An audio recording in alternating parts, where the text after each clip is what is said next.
Hello and welcome to the Penalty Box Perspective podcast. My name's Nathaniel and I'm joined once again by my good friend Matt. How are you doing today? Yeah, very good, very good. How about yourself? Yeah, I'm very good, very excited. Bringing to those listening another podcast to talk about the NHL from the perspective of two UK fans. We've got a lot to go into today. This is going to be our second sort of main episode, this time discussing the off season. What teams have made what trades, what players have signed contracts, etc. If they've had a change at head coach, so should be a very good episode to reset ahead of the new season. Yeah, for sure. Obviously, training camps opening this week for a lot of teams. They're going to be, getting back on the ice, getting ready, and hockey season is so close now. We're going to be getting into pre-season games and everything like that, and then we'll be back to the sort of, regular season before we know it. So, yeah, it's going to be good going over the summer. Not the most sort of crazy summer I think I've seen. It definitely seemed, I mean, certainly free agency, I know we'll get into it a bit, but free agency very much kind of seemed to be a little bit anticlimactic. A lot of players just re-signing in the same place, and not really much in the way of sort of major trades, but there was one or two, but we'll be going into those. But yeah, really excited to get going. It's a calm before the storm. But before we get into it, I thought we'll hit some news, some big things that we could talk about that might not fit within our sort of team by team dynamic. But first, I want to lead off with a question for you. hmm Now, I've already got some thoughts and some background behind this. Not to say I'm not know what I'm talking about, but I just wanted to know your initial thoughts on could a person change their fandom of a specific team? That's a really tough question. But for me personally, I would say no.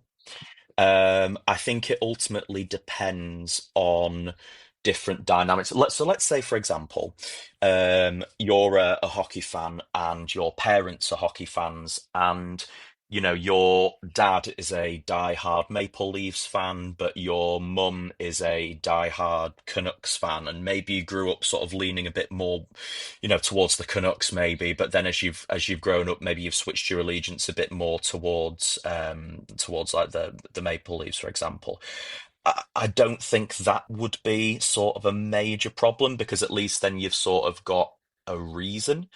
Um, it's a really tough question to get started. Yeah. Um, I'm not.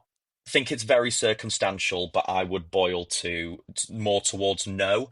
I think if if the reason is, well, I follow this team's now, absolute garbage, so I don't want to follow them anymore. Um, so I'm going to follow someone else. That's not on for me at all. I think part of being a sports fan is having the highs and the lows.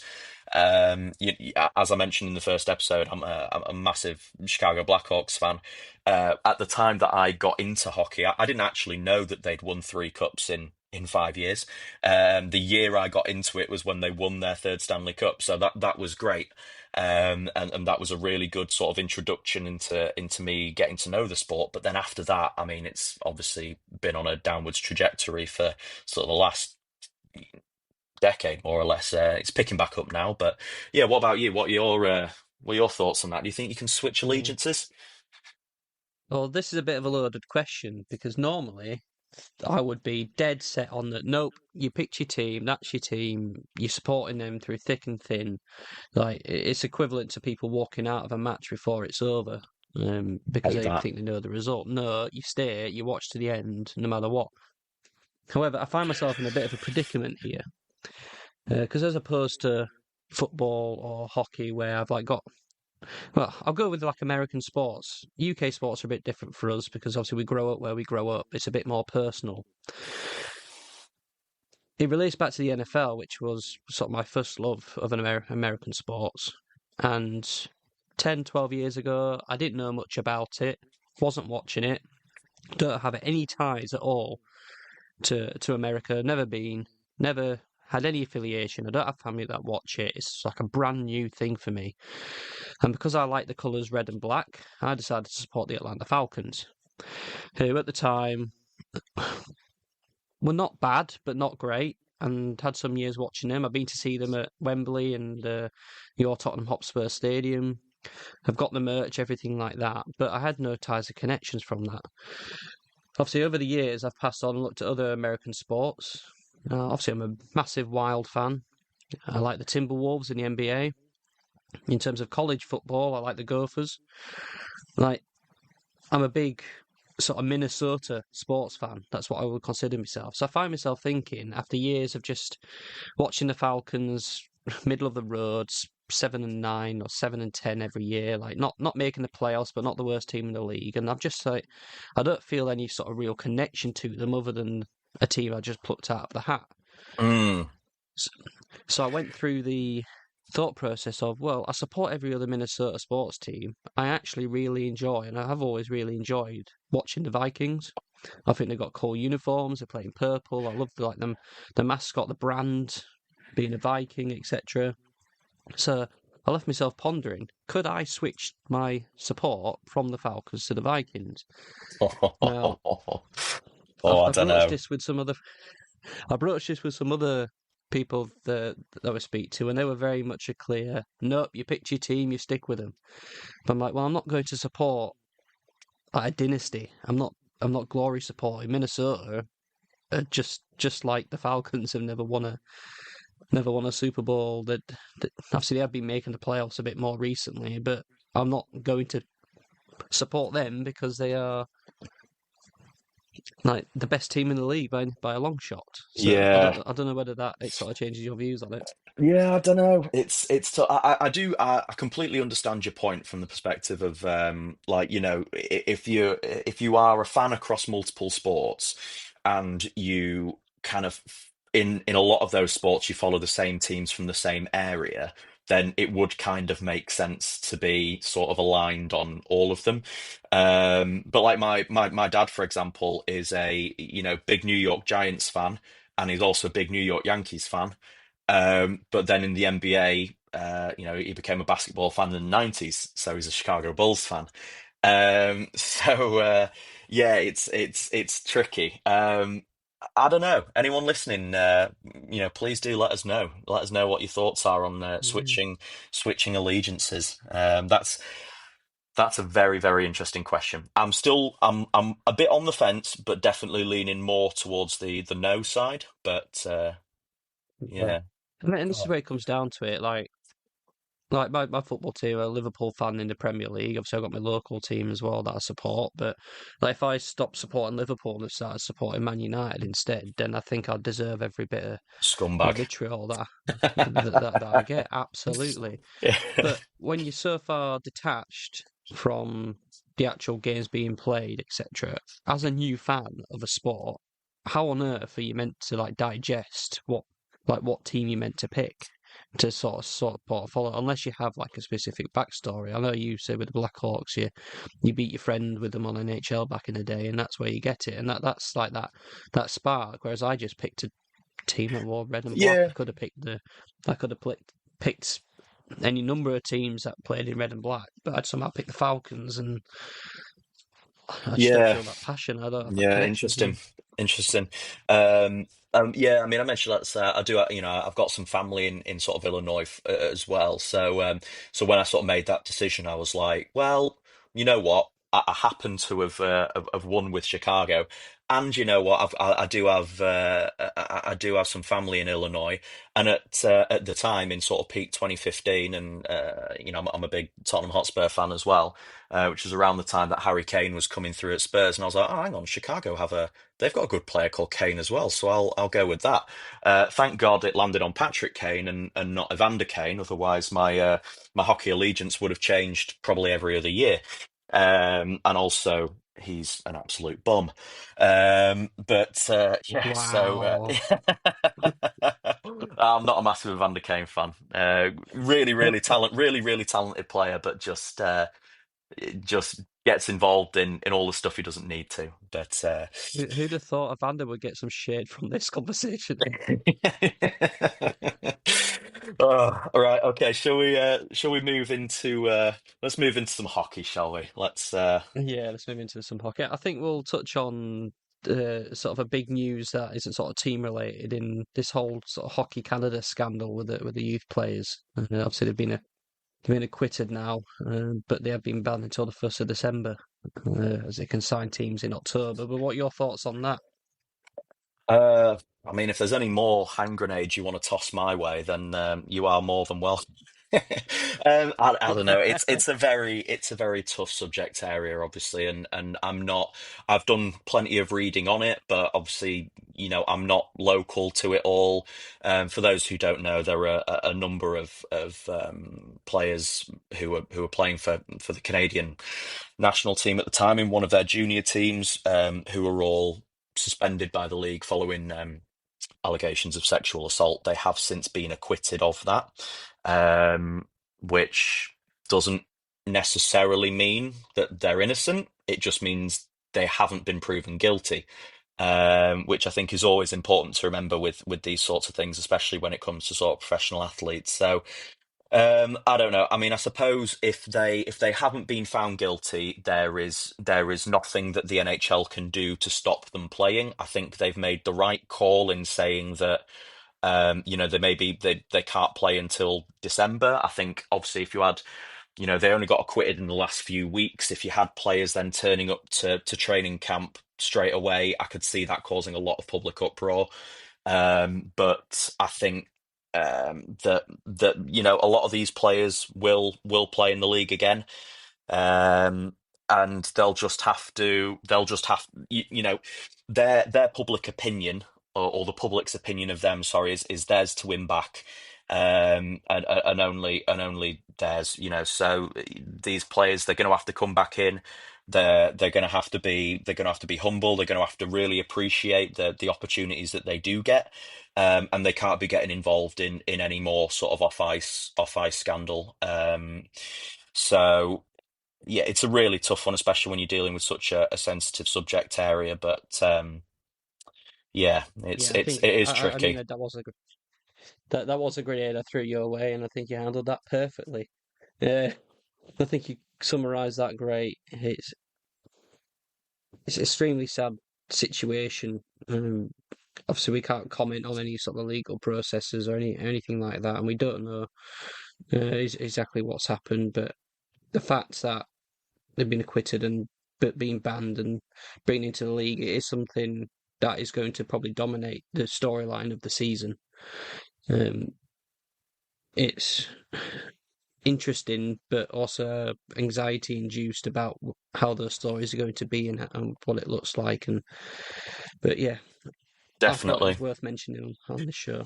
No, 100%. And I think that it's going to be a real. So, I mean, Carter Hart, the goaltender, is probably going to be the most likely one. I think who's going to end up with a contract first, just based on his playing ability.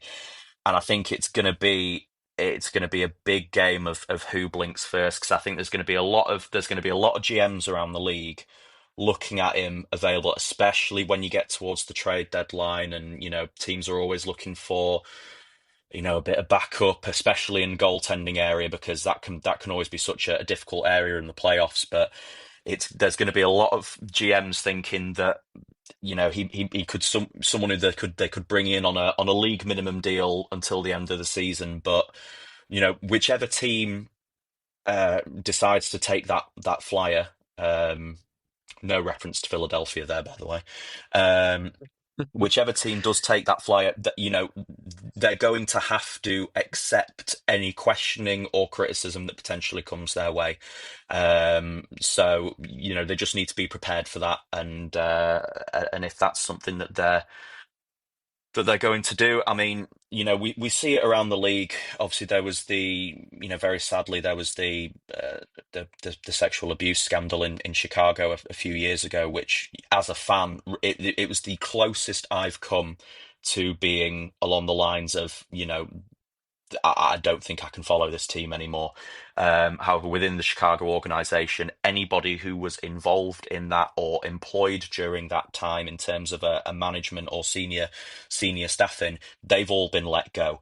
But Stan Bowman, the general manager at the time, who was, you know, very much aware of everything that happened, he's ended up with a job back in the NHL, as the GM of the Edmonton Oilers. So it's a little bit of a sad thing, I think, in Head terms of coach as well. hockey. Yeah, yeah, absolutely. Quenneville. Obviously, Joel Quenneville was, he's come back into the league as well. I think it's a little bit sad in sort of hockey culture that people can behave in this manner and they go away for a couple of years and then it kind of all's forgiven and they come back in. All we can hope is that they have learned from what's happened. There's certainly been a lot of interviews with Joel Quenneville where he certainly seems to indicate that he has learned a lot from that.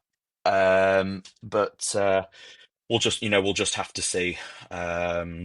Yeah, yeah, Yeah, hope they learned some lessons. Another NFL parallel. Sorry for this, but the Deshaun Watson thing with the Cleveland Browns, and he yeah, was vilified. Again, not commenting on his on the legal status or anything like that, but he was acquitted. There's no criminal charges filed. He then signs a fully guaranteed contract, which is the first and only ever time that a completely fully guaranteed contract has been signed with the Cleveland Browns, and he hasn't been playing. It's just been terrible all the way around. So I just hope that whichever NHL team approaches this does it the right way and can obviously express what they need to express when they yeah, make the decisions they make, and appreciate that definitely. it's not as simple as signing a good player, or free agent kind of thing. Yeah, no, absolutely, absolutely. Yeah, couldn't agree more. Um, is there any other news you want to touch on before we get into the off season?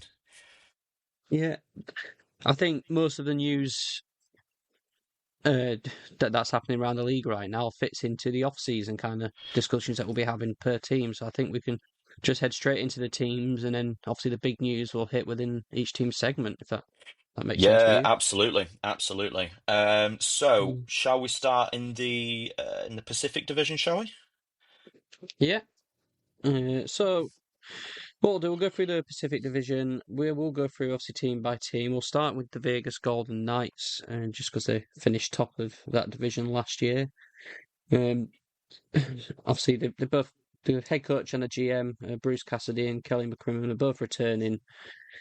The big summary of the Vegas Golden Knights' off season is the trade for Mitch Marner. It's probably the biggest trade of the off season, so we're starting this off with a bang. Obviously, coming in from the Leafs with Nicholas Roy. Or Rat. I don't know how you pronounce that. I've heard different pronunciations, but I think in uh, I think in the in the good Canadian culture, I think it's Wah, as in Patrick Ra, Wah. yeah, Yeah. Sorry, go on. yeah. No, no. Nice. Thank you for correcting me on that. So yeah, obviously that's the big dominant signing. I think that changes the whole nature of this division now, and perhaps the league. What are your thoughts on the Mitch Marner trade, really? It was massive. I mean, obviously, we were going into free agency where Mitch Marner, who's been an absolute cornerstone of the Maple Leafs for well, forever. He's a Toronto native, but always seemed to be someone kind of scapegoated by the fans. I don't necessarily. I don't know. It's a real tough one with Mitch Marner because he's someone who every single season was putting up phenomenal numbers in the regular season, but then was just being incredibly ineffective when it came to the playoffs. Whether or not you can lump all of that on Mitch Marner or not is I think a little bit unfair. But sometimes the fans need a player to beat with the stick, so to speak, and Marner ended up being Yeah, being that scapegoat. player. Yeah, absolutely. So he signed a $12 million deal in Vegas to join their plethora of talent. Hopefully, potentially, the prospect of seeing him on the line with Jack Eichel next season is going to be really, really, really exciting. Um, but yeah, they have gone through of Vegas. They have signed Caden Korzak to an extension at 3.25 million a year for the next 4 years. Riley Smith got a 1 year extension as well, and Brandon Saad also got a 1 year extension, both at 2 million apiece, just to sort of round out the bottom six and build a nice consistent lineup. They've also acquired defenseman Jeremy Lauzon as well, and Colton Sissons, both from Nashville, with Nicholas Haig going the other way. So they've added some more depth, and we discussed this in last week's episode. There is a strong commitment from Vegas to win. And they will do everything they can to be competitive. I have no doubt they'll make the playoffs again this year.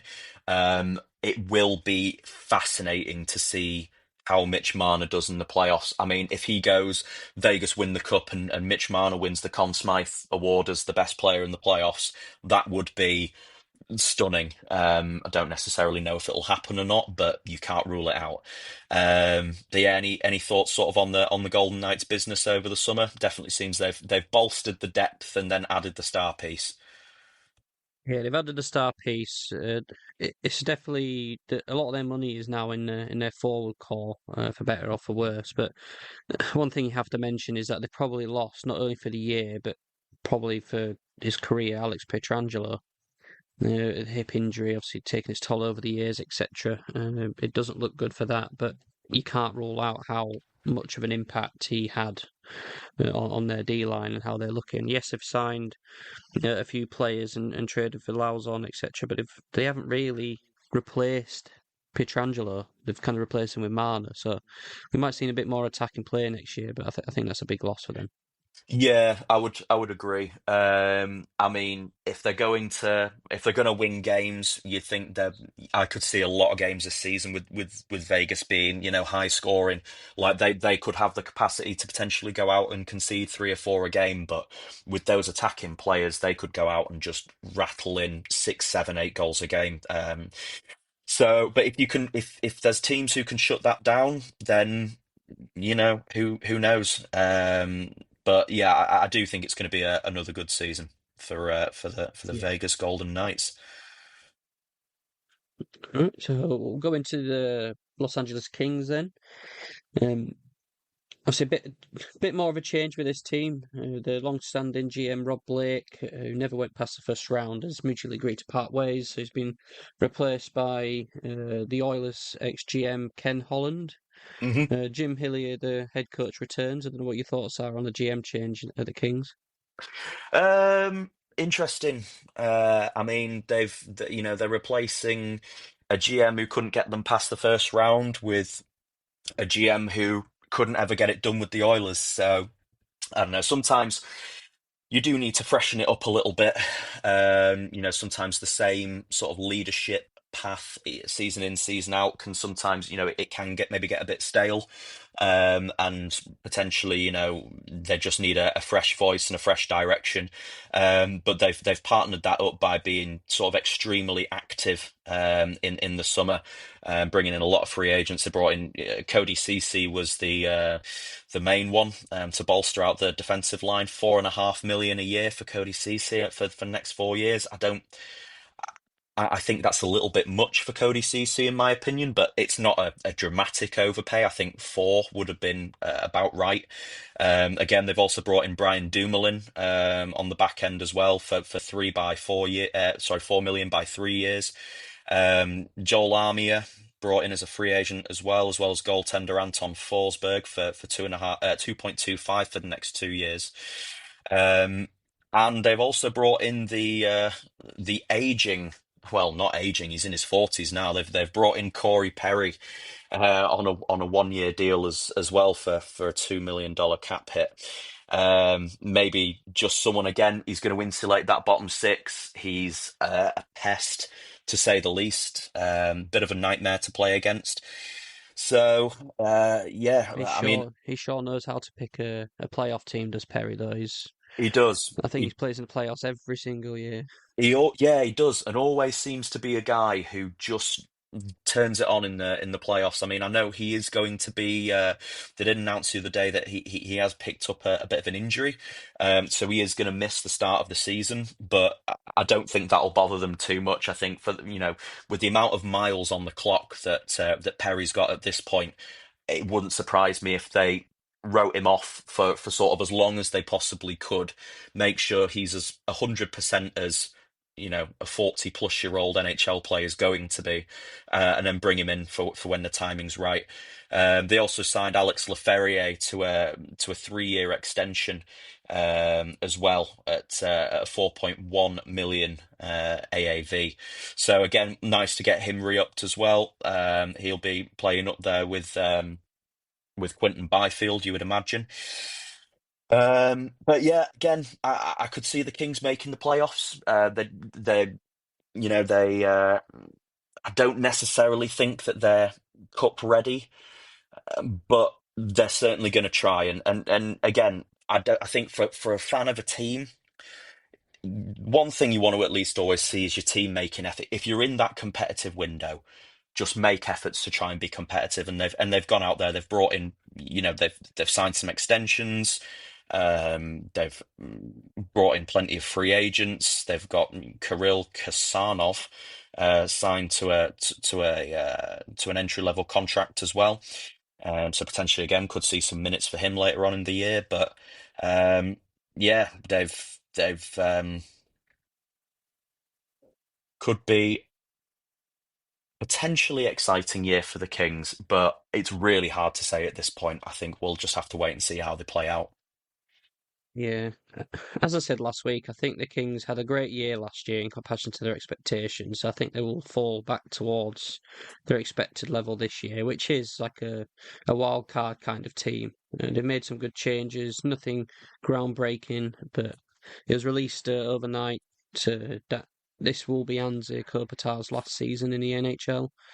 So I think that fits in well with the signings that they've made to make one kind of push, one last hurrah. And for that reason, I do hope that they do skirt into the playoffs so he gets that last run. Whether they'll reach the Stanley Cup, I I personally don't think so, but who's to say? Stranger things have happened, really. Yeah, yeah, absolutely. I mean, the biggest loss for them is going to be Vladislav Gavrikov for sure, on the defense. That was a big loss for them. But I think between CC and Dumoulin, that I think they're probably going to hope they're going to kind of plug in that gap. I don't think that's an improvement over Gavrikov, but um, yeah, I'm in agreement with you. I do like Anze Kopitar. He's been a very, very good player for a very, very long time. A really good sentiment. So yeah, I hope for his sake that he can have a good season and kind of have one last hurrah. So we'll move on now to the Edmonton Oilers. I mean, what can we say about the Oilers? I'll let you lead off on them if you want. Yeah, for sure. I think they've been again Stanley Cup finalists last season. Fell at the final hurdle to Florida.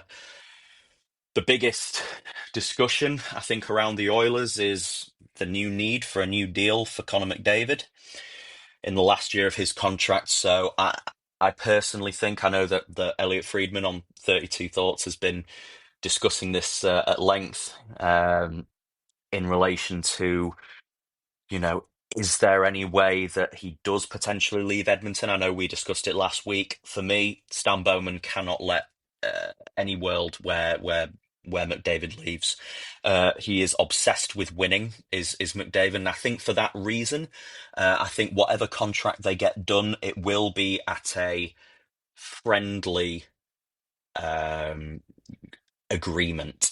I think we've seen it with the likes of Sidney Crosby and players over the years who they are elite players at the top of their game, but they also have the humility and humanity within them to take that lower salary than maybe they would be due, because especially in a hard salary cap as well, if Conor McDavid's going to hold the Oilers to ransom because he wants to win, then he's not going to have the cap space within the team to build a team around him to help him win.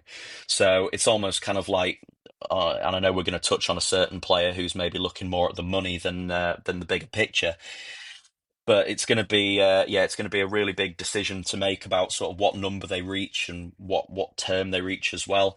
But Oilers fans will be really excited that Evan Bouchard has re-upped for another 4 years, a $10.5 million cap hit. So big money, but for a big time player.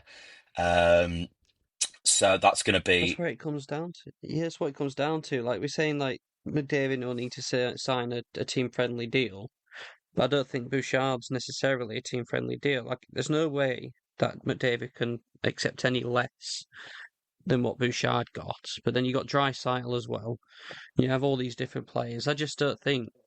I just don't think it's going to happen. The more like we listen to it, the more we understand what's going on, and the more I think he might end up leaving. But yeah, I don't know much more to say on that. I just can't see how they're going to fit. The salary cap isn't going up by enough each year to fit all these players in. And so he's going to end up with again with the top two lines. It's going to be the same repeat story of how they're good, but just not good enough. They don't have enough depth to grind out in the playoffs through the Stanley Cups, especially when you go up against teams like the Panthers, who have such a well-rounded salary cap type of team. They don't have a McDavid, but they've got the full squad. Yeah, couldn't agree more. I mean, I will say on the salary cap, it is. I mean, it is going to be over the next 2 to 3 years. It is going to be making, more significant jumps than it ever has done. So, a lot of teams are going to be able to pay their players big money, but you can't be paying every player $10.5 million. And that's where, and another one that's a little bit baffling for me as well, not necessarily on the yearly salary, because he's only signed at 3.85, is Trent Frederick being extended for 8 years in Edmonton at 3.85 million. Trent Frederick is a nice piece. Definitely a middle six piece center, and maybe 3.8 million. I think that's a good number to get him at. That's roughly what that's going to cost, but I just don't know about the 8 year deal, and I'm pretty sure as well there is some kind of trade protection in there as well, which is, I mean. From him being the former GM of the Blackhawks, I can tell that is a very typical Stan Bowman move. He likes to offer all the term, as much money as he can pay you, and offer you no movement clauses and everything as well. Um, they've also signed Alex Regula to an extension as well. Brought in Riley Stillman as a free agent. Again, whether or not these guys are going to play up in Edmonton or whether they're going to go down to Bakersfield in the AHL. They've also re-upped Andrew Mangiapane for the next 2 years as well at 3.6 million. And the exciting one for me is Isaac Howard, who they got in a trade with the Tampa Bay Lightning. Now, Isaac Howard was the Hobey Baker Trophy winner last season, which is the award given to the best player in the NCAA. So he was, by matter of award, the best player in college hockey last season. Was seemingly blocked at Tampa Bay, which, I mean, you can understand. They do have a very stacked forward line. So he's gone to Edmonton. He's signed his entry level contract. I think we'll see Isaac Howard in the NHL straight away. I think so. He'll be definitely one to keep an eye on. Certainly as we discuss things like the race for the Calder Trophy and things like that. So yeah, that'll be very interesting for me. Yeah. Any more to say on the Oilers, do you think, or shall we move on to the Calgary Flames? Nah, I think I think move on to the Flames, I think. Yeah. Well, not much to say about the Calgary Flames. I think the big news is that they've signed goalkeeper Dustin Wolf again to an extension, 7 years, 52.5 million overall value, sort of 7.5 to 8 mil per year. I think that's a big signing for them. They've also signed Matt Coronato. Again, a lot of extensions for a lot of money this year, but not a lot of new players coming in, which for me shows that they're trusting in the youth that they've got to hopefully make the next step up to push them forward. For sure. Yeah, absolutely. I mean, Dustin Wolf, I think and I think that's definitely going to be seen as the benchmark contract moving forward for sort of young franchise goalies. 7 years at 7.5 million, especially with the way the cap's rising. If Dustin Wolf ends up being the goaltender that everyone thinks he can be, that's going to look like a bargain in 2 or 3 years' time. Um, Calder Trophy finalist last season as well. No, he didn't win it, but he was judged to be one of the top three rookies in the NHL last season. Which again is it's not easy for goaltenders to talk themselves into that conversation. So they've extended Wolf, they've extended Coronato as well, Kevin Barl as well on the defense, getting a 6 year extension at 5.35 million. They've also managed to get Connor Zary to a 3 year extension as well. I know it was slightly protracted with the contract extension discussions, but they managed to get that done. They also managed to get Morgan Frost signed to a 2 year extension, and Mikael Backlund as well signed to a 2 year extension, which provides them a bit more experience in that center area. So they have been quite active in getting a lot of re-signings done. They haven't made sort of a whole bunch of trades or anything like that. And not really any, no, there hasn't been a single entry level deal signed this year. So completely, as you said, it seems as though they are trusting their young players to be the next guys stepping up and moving forward. So yeah, I'm excited to see what Dustin Wolf can be and how that contract's going to play out. As well as Coronato as well. I think that'll be another one that'll be good to see, and if he can become sort of the top six forward that they hope he will be. Yeah. Yeah, not a lot of change, a lot of trust. Obviously, the Craig Conroy and Ryan Huskers going into this sort of third year now, hoping that they'll make a steady again improvement. I think again a team they might be battling the Kings for a wild card spot. But yeah, solid, if not if unspectacular from the Flames. But we'll move on to the Vancouver Canucks then. Um, Obviously, they left. One of the big storylines is that they've stepped away from Rick Tocchet, part ways with him, with the assistant coach Adam Foote stepping up in his first year. What do you think about the Canucks' off season? Again, I think they've had a good summer in terms of getting some extensions done. The big one, sort of heading into free agency, was whether or not Brock Besser was going to stay. Um, and as I discussed at the top of the show, a lot of players did end up just sort of re-signing in their places. But Brock Besser signs a 7 year, $7.25 million deal, which again I think is good money for the kind of output you would get from Besser. Someone who's not going to be the top guy, but definitely kind of your 1A supporting cast on your forward line. They also got Connor Garland extended to a 6x6 extension as well, and Thatcher Demko extended on a 3 year extension at 8.5 as well. So big money on Thatcher Demko, but he has played well the last few years, and for me has definitely earned that money. Um, yeah, again, they brought in Pierre Oliver Joseph as a free agent as well for a very nice kind of cheap deal, and yeah, a few extensions to go around, a few rookie deals signed in as well. Um, I they've think. brought. Go on, sorry. No, I was just going to go on to say I thought you were gonna broach that subject from earlier on in the podcast. One thing the explosive Canucks off ice drama. They then bolstered that by signing Evander Kane Yeah, uh, to a $5 million deal. yeah, Yeah, yeah. Traded in from stability. Edmonton. So he's gonna be there to provide them with a bit of grit and suspensions. Um, So he's coming in on for 5.1 million. So yeah, I don't really have any feelings towards that at all. Yeah, traded away Artus Silovs as well to Pittsburgh goaltender, and Dakota Joshua as well being traded to Toronto. I think they were absolutely fine trading Silovs away. Obviously they're clearly riding with Thatcher Demko to be the guy. And then they also signed Alexei Medvedev, the rookie goaltender, to an entry-level contract as well. Again, we might potentially see him come up to Vancouver this year, or we may not. But yeah, it's definitely going to be Demko between the pipes. Um, but yeah, again, I would agree with you. It's going to be, I like that Adam Foote's being given the opportunity to lead the team. Obviously, the players will be familiar with him. He will be familiar with the organization. Um, yeah, that I think again, providing they can sort everything out in terms of their off ice issues.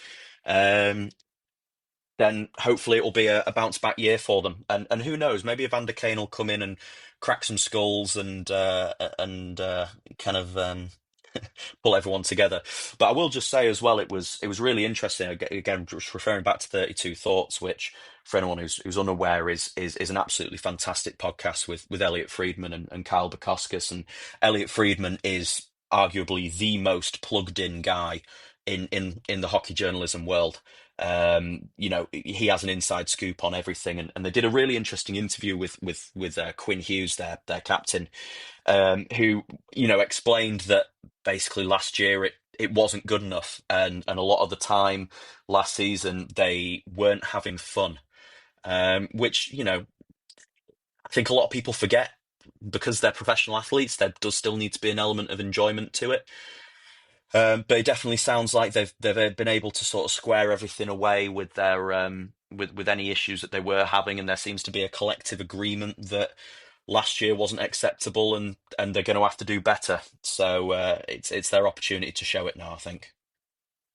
Yeah. So let's wait and see. Let's wait and see. So Um, that moves us into the Anaheim Ducks next in the division. Obviously, the big news, and I know we touched on it earlier in the show as well, but Joel Quenneville bought in as head coach. Um, we'll have to see how he does there. Successful history, obviously, multiple time Stanley Cup champion, and he's replaced Greg Cronin, who's gone to the AHL in Iowa as well. Couple of deals, trades brought in. Chris Kreider brought in from the New York Rangers. I quite like that. Brings him a little bit of experience. And Chris Kreider's previously been a very heavy scorer with the Rangers. I'm pretty sure he had a 50 goal season a few years ago. Just an absolute monster on the power play. They've also traded for Ryan Poling from Philadelphia and brought in goaltender Peter Mrazek from Detroit as well. A couple of outgoings as well, and a couple of players extended and brought in free agents. So yeah, do you want to lead us off on the Ducks, Nathaniel? yeah, so I think the other second big transaction other than Kreider is trading Trevor Zegras away to the Philadelphia Flyers. I think in terms of salary, they kind of just swapped one for the other there. Obviously, changing some youth and potential for some more experience and sort of guaranteed production, which I think for where the Ducks are at the time with all the other young players that they've signed and they've got coming up, I think that's probably a good move, sort of a balancing of the team, as it were. Obviously, the other thing is they've traded away John Gibson to the Detroit Red Wings, but in their place they've extended Lucas Dostal again for the same kind of contract. There's around the 6.5 million mark on both sides there, so they're sort of equaling each other off, but obviously going ahead with Dostal.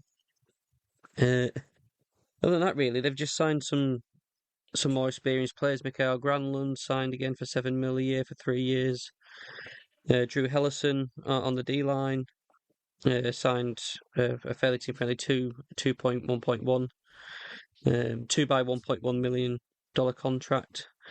I think, as we talked about last week, the Ducks are a team on the up, and obviously they haven't had much to do other than sort of bringing some more experience. So I'm looking forward to seeing what the Ducks do this year.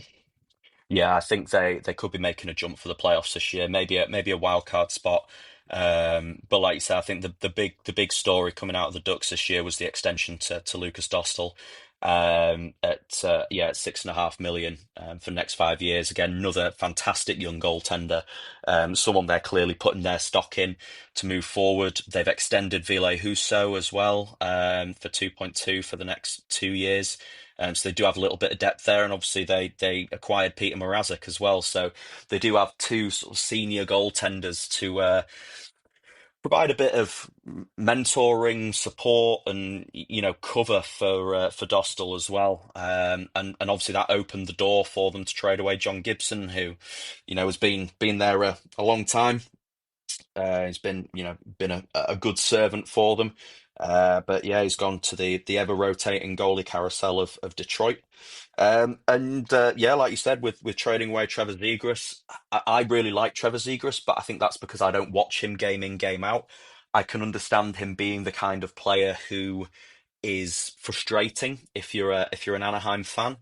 I think that he is somewhat of a maverick, and I think that if you are trying to play a particular system, I think he's the kind of players that coaches can sometimes tear their hair out at.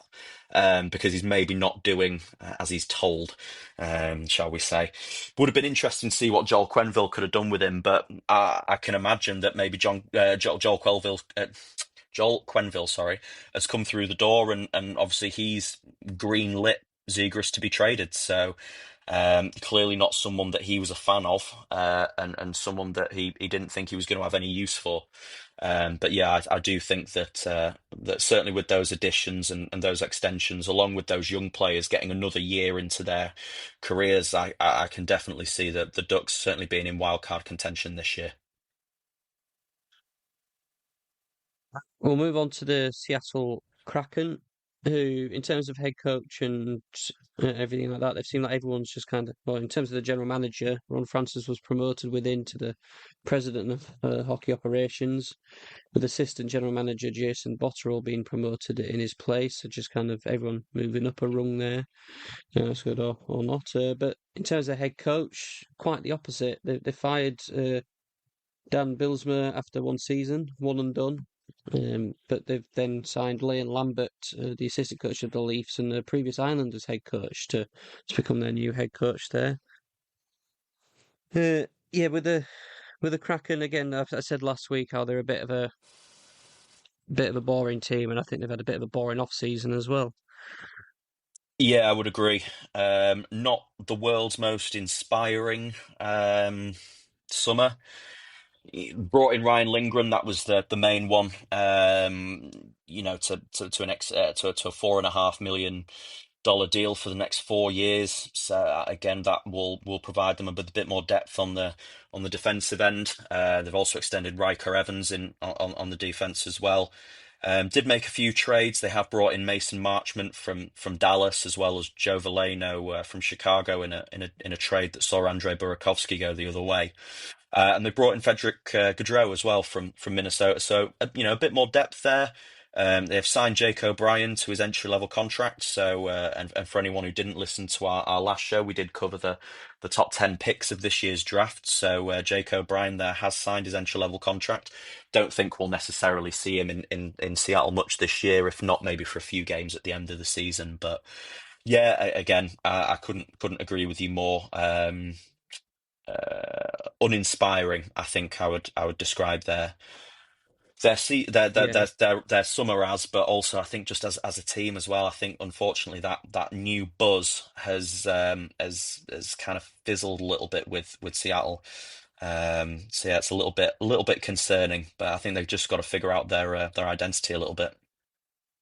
yeah, absolutely. And obviously, as a Wild fan, I watched a lot of Freddie Gaudreau last year. I think again, solid player, but he's an ultimate Seattle Kraken player. Like he's good, not great, very solid. Doesn't get up to much, and then that's it. You just kind of forget he's there. Um, but yeah, unless there's anything more to say for Seattle, I think we'll move swiftly on to the San Jose Sharks, the last team in the Pacific Division. They're coming in with the same GM and head coach as last year. I think it's an off-season defined for the Sharks as signing several sort of more experienced players to one-year contracts. Obviously, they're signing John Klingberg, Jeff Skinner to one-year deals, Philip Kurashev as well, all to sort of like the 1 to 2 million kind of a year contracts, which are I think sort of more team friendly for them to help support their young crew. They've extended William Eklund to a 3-year, $5.6 million deal. What were your thoughts on the Sharks this offseason? Yeah, I mean they were last season's sort of young vibes team. A lot of young, it was very much focused on the youth, and I think they've gone with the strategy this season of bringing in some more veterans to try and support them. Like you said, a lot of 1 to 2 year deals. I could see a lot of them, depending how the season goes, I could see a lot of them being flipped at the trade deadline. They've got a lot of very sort of reasonable contracts there, so I'm sure with some salary retentions and things like that, they'll be able to get some half decent returns there. But yeah, bridge deal for Eklund on those 3 years at sort of 5.6 million. So yeah, good for them to get that done. And you're seeing it a lot with a lot of young players now of them signing 3 to 4 year bridge deals whilst because then they stay as a restricted free agent, so the team still kind of holds all the power and the rights. And it means then when they sign that next deal, they're hitting their free agency at around sort of 28, 29, which is sort of prime time for them really for that massive deal. But yeah, I really like them bringing in Dmitry Orlov. I think that's really going to help them defensively. I know we've discussed them previously and saying they're quite a heavy team up top. John Klingberg, okay, it's fine. No problem with that really. And again, Gaudette, Skinner, Kurashev, all sort of very reasonable acquisitions. Not gonna, they're not absolute stars. Jeff Skinner's been a very good player previously. Obviously, he's getting on a bit more now. But yeah, we'll definitely, I think, improve the Sharks. It's not going to bring them into playoff contention, I don't think, but I think hopefully it'll look a bit better for them. And like you said, be interesting to see if Michael Misa plays. Obviously, he has signed his entry level contract as well, number 2 pick from this year's draft. I think we will see Michael Misa up in the league this year.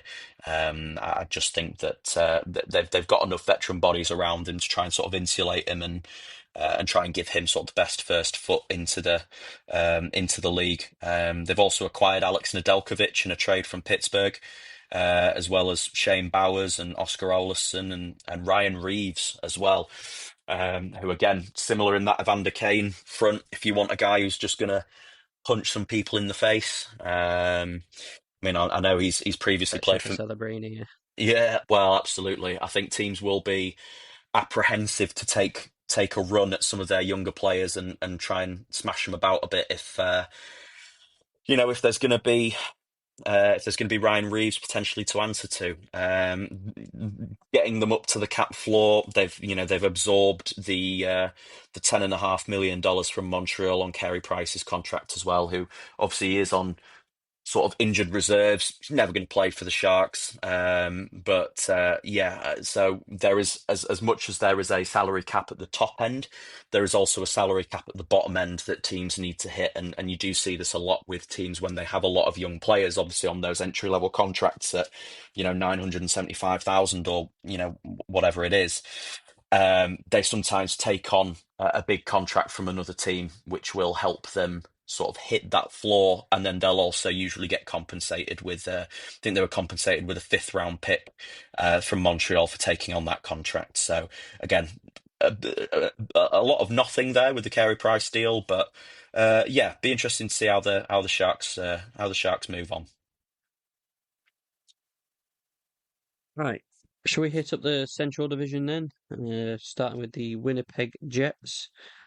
Uh, Again, obviously the best team arguably in the league last year. It's interesting how they go into this off season where they're going to reset or try to continue to obviously push over and make more of a dent in the playoffs. Yeah, Uh, some definitely. some big extensions. Yeah, some big extensions for the Jets. Gabe Villardi signing 7.5 year for 6 years. Neil Pionk again, 7 year deal for 6 years, and Dylan Sandberg as well. So some of the big hitters signing sort of longer extensions. What are your thoughts on the Jets? Yeah, again, completely agree. Sorry for cutting you off there as well previously. But yeah, some big extensions handed out. Like I said, President's Trophy winners last season, so they were, statistically they were the best team in the regular season last year. But yeah, they've made some big extensions with the likes of Villardi and Pionk and Sandberg, and Morgan Barron's gonna sort of insulate that bottom six with his 2 year extension as well. And they brought in Gustav Nyquist on a 1 year deal as a free agent as well. Who, again, Nyquist at this point in his career, he's probably going to play in that middle six, but he's a proven scorer at the NHL level and will add a bit of just a little bit of extra scoring as they sort of head towards the playoffs. So I quite like the acquisition of Gustav Nyquist. I think he's one of those guys who he does bounce around from team to team at this point, but a very reasonable pickup. So I think it'll just be a case for the Jets again of running it back for another go. They'll be hoping for another big season from Connor Hellebuck in goal. Obviously, last season's Hart Trophy winner for the MVP in the league, which massive achievement from him. Um, and another one they'll have to sort out. Kyle Connor is due a new contract. He's an unrestricted free agent at the end of the season, so will be interesting to see what they do with Kyle Connor. Sorry, who again really elite scorer at the NHL level. He's been fantastic for Winnipeg, and he's not someone I imagine they would want to lose. So if they can agree to a reasonable figure and contract term as well, I think that's definitely something they'll be looking into. Yeah, obviously, I'm surprised it took you this long to not bring up Taves signing with the Jets. I thought I'd leave you I'd leave you to bring that one up because it still hurts too much for me to do that. Obviously, Jonathan Toews re-signing back into the NHL after a multi-year absence. Um, I could talk for Finding himself. hasn't he just? He's been in Asia and South America and all over the world doing whatever treatments he can for his autoimmune disease, which, massive respect to Jonathan Taves for coming back. He's not going to be the Jonathan Taves of old. He's not going to be the, 3 time Stanley Cup winning captain of the Chicago Blackhawks, who for many years was considered, arguably one of the best players in the league. Um, I'm happy to see Taves be in a position with his health where he feels he can play. I'm sad that it's in Winnipeg, but obviously, the law of the NHL is that someone has to play for their hometown team. So I think he will get a massive reception when he first takes to the ice there. Again, seen a few reports over the summer whilst he's been skating and saying that he definitely looks healthy enough to play. But they'll just have to. I think for Winnipeg fans, it's really important to temper your expectations with Taves. He's going to come in, he's going to do what he can do. But his contract very bonus incentivized around games played and playoffs reached and things like that. So obviously they lost Nikolai Ehlers this summer. That was a big loss for them. But as we discussed, hoping that Nyquist is going to try and make up some of that deficit. And they brought in Tanner Pearson as well. And yeah, I'm excited to see Jonathan Taves come back into the league and see how he gets on. Yeah, I think you summarised it well there. It's kind of bittersweet that he's come back. Good to see him back. Wishes for the Blackhawks, but also I don't think the Blackhawks needed that distraction and that sort of memories from the past, trying to relive the golden years. I think you need to fully focus on the future and not the past. But yeah, it's a good feel good story, and I hope it ends well for Taves at the Jets. Wholeheartedly. I couldn't agree more. As much as I'm gutted he's at Winnipeg. It wouldn't have been right for him to come back to Chicago. It's not his team anymore. That's the team about the youngsters. I know we're going to get to the Blackhawks soon, but they're at their next stage now, and it's very much like trying to hang on to the glory years. It's like going back to the ex-girlfriend and things like that, and it's never going to be the same. Um, Never going to be the same. yeah. Shall we move on to the Dallas Stars? Yeah. So the Dallas Stars, what an interesting off season. Desperation mode. I get the vibes from the Dallas Stars. Their window, I think, is going to be closing. I think the panic move fired Pete DeBoer. Obviously, high expectations. He wanted the Stanley Cup, didn't get there. But a great head coach in my mind, and I think they'll. I just think that's the bad decision, wrong decision. But then as a result, they've kind of lost a few players as well off the back of that. I think. Yeah, I think that they did lose a few. Um, they were a team up against it with the salary cap. So that they did have to trade away Mason Marshman and Matt Dumba. But they've saved themselves over $8 million in salary of doing that. Um, gave them space to re-sign Matt Duchene for another 4 years. 4.5 million, which I think is very reasonable for Matt Duchene. Um, they brought in Radek Faxer as well as a free agent, and a few extensions signed generally around the team.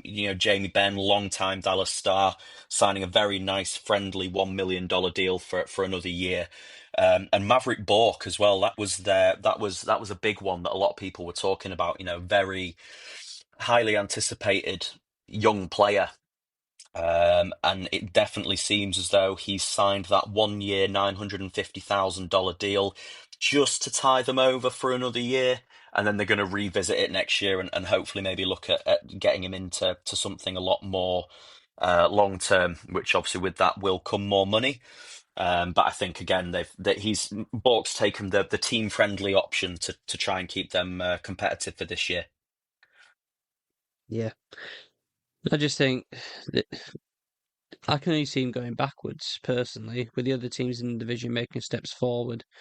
Again, I'm not sure what I think with the second place teams in divisions. Obviously, with the LA Kings, I'm predicting will drop back a bit. I just, please correct me if I'm wrong, but I just can't get over the fact that getting rid of Peter DeBoer is the right option. I don't think it is. I mean, just looking back, okay, in the last 3 years for the Dallas Stars of him being the head coach, he's reached the conference finals every single time. Going before that, he was at Vegas, where he's out the 2 of the 3 years he got to the conference finals again. Even before that, with the Sharks, he's lost in the Stanley Cup finals. He's made the playoffs pretty much every year. Again, losing the conference finals. So this is a coach who will guarantee you top four like team pretty much guaranteed every year. Albeit he hasn't really got over that hump and won that Stanley Cup, but only one team can win that.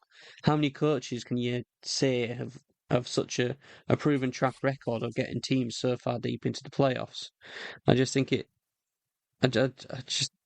I can't see how any other coach can guarantee them a step further when they're in this window where they've got such a high quality squad. It's not like they're going to go ahead for a rebuild to try again. What's another coach can they do? I don't know. Yeah, it's tricky, isn't it? And I know we discussed it earlier with Rob Blake in terms of sometimes, after a certain period of time, maybe the messages run a bit thin and as maybe with GMs, maybe sometimes with head coaches, you just need a new voice. But, he's got a fantastic resume as Pete DeBoer and like you said, he's done so well with Dallas, but just managed to not get them all the way. I would say, be careful what you wish for because maybe they've thought we'll try a different person and try and get us try and get them the cup, but it's really hard to say, isn't it, when you just don't know how it's going to look.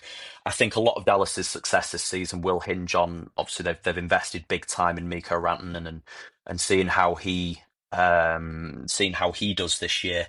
and as well as sort of the health of Miro Heiskanen and keeping everyone sort of fit and firing, which if they can, they'll be there or thereabouts again for sure. But I just don't know if the new coach is going to get them there or not. But again, it's just a case of waiting and seeing.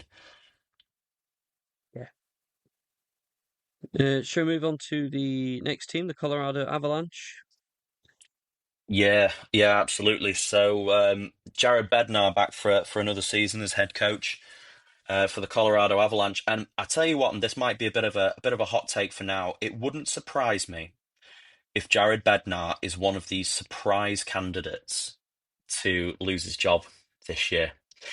And I don't know why I Really? necessarily think that. I just think that when they won that first Stanley Cup, I think everyone was thinking, "This is it. They're going to go on a massive run now, and they're going to start absolutely dominating.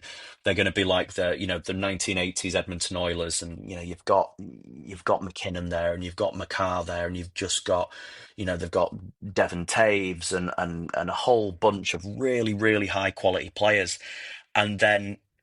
After that cup, it's kind of fallen just a little bit flat. And I just don't know if they're thinking because that window is gonna close. Not right now, but in a few years' time.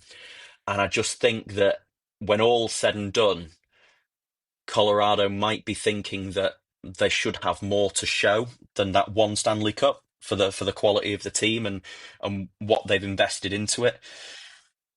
It's tricky. I know they've signed. They've decided to put that commitment into Brock Nelson for a 3-year, $7.5 million deal. Obviously, he was received in a trade from the New York Islanders last season, and they've also extended Josh Manson in on the defense as well. So they're just gonna have to go in again. I really like the acquisition of Brent Burns on a 1-year deal. Again, he's another guy who's 40 now. He will for sure be playing on that bottom pairing. But I think some with Brent Burns' experience, and he's still, even at 40, he's still going to put in a very decent performance across the board.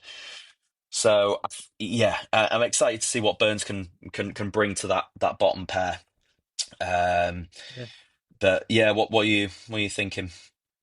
Oh, what's interesting is you're thinking of it's going to go one way and end up with Jared Bednar getting fired, whereas I'm picking the Avalanche as one of my surprise candidates to win it all this year. I can't really say why. I just get this gut feeling that they haven't made that many changes. Their off season was kind of the trade deadline. Um, see, losing Ranton and etc. But I just think they're just waiting for it all to come together. And I just get this funny feeling. I can't even explain it. I can't even give you any evidence. I just get the feeling that this year is going to be better than the years that have been, whether it's McKinnon and McCart, like just dominating as they were doing, but in a fashion that just pushes them to that next level. Or whether Brent Burns will turn up with a ridiculous 20 goal season, which won't happen, but you never know. But yeah, I get the opposite feeling to you on this, and I can't really say why. Yeah, no, I think, like you said, it's completely on a knife edge. I think as well, obviously last season in the playoffs, they were very fortunate to get Gabriel Landeskog back, which again another fantastic story.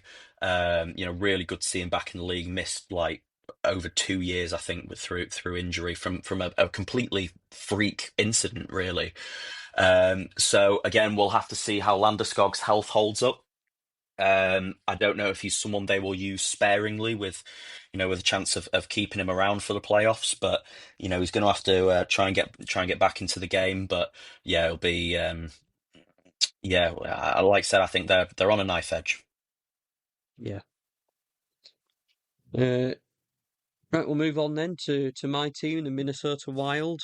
Uh, I think have they hit the nail on the head here. The story of the Minnesota Wild off season is won't they re-sign Kirill Kaprizov? Lots of stories coming out in the past few weeks about the fact that they've offered him an absolutely massive contract and he's turned them down. That he's passed on, or Minnesota Wild have asked him What teams is he willing to be traded to? Is it going to be? Is he wanting a bridge deal? Is wanting sort of like a bridge deal, or are they wanting the most money in the league? Is he wanting to go to a team that's guaranteed to win? There's every single trope for a big contract story in the off season is seeming like it's playing out in Minnesota, um, which is kind of unusual. As a fan, I just say whatever he wants, give it him. We'll figure it out. I don't really care. Just give him what he wants. If he wants that bridge deal, give him a bridge deal, and then hopefully we can build up the pieces to help him sign a long-term contract after that. Whatever, pay the man. Pay the man. Yeah, it's. I mean, my jaw was on the floor the other day when I saw all the stories coming out about him rejecting that deal. Um, Crazy, absolutely crazy, and absolute mercenary behavior for me. But I don't know. My sticking point with Kaprizov is he is an absolutely outrageously good player. But Kirill Kaprizov has never played all 82 games in an NHL season. And I No. just don't see where he thinks he has the gall to turn down that kind of money. Because I tell you what, both parties are going to be in a very sticky situation if Kirill Kaprizov blows his knee out in the first month of the season. And then he's going to be looking at that eight by 16 deal, and he's going to be, he's going to be mortified. So yeah, I've got no idea what's going on. On a more positive note, they will be very glad to have got that Marco Rossi extension over the line. I think that was great for them. I think bridge deal, 3 years, 5 million, great. Really, really happy for Marco Rossi, and hopefully he can work his way back up the lineup as well. Um, but obviously, it's all going to hinge on what happens with Kaprizov. I know they've made a few little tweaks to the lineup, and they've brought in Tarasenko for the middle six. But you take Kaprizov out of that Minnesota team, they are not making the playoffs. That's just not going to happen.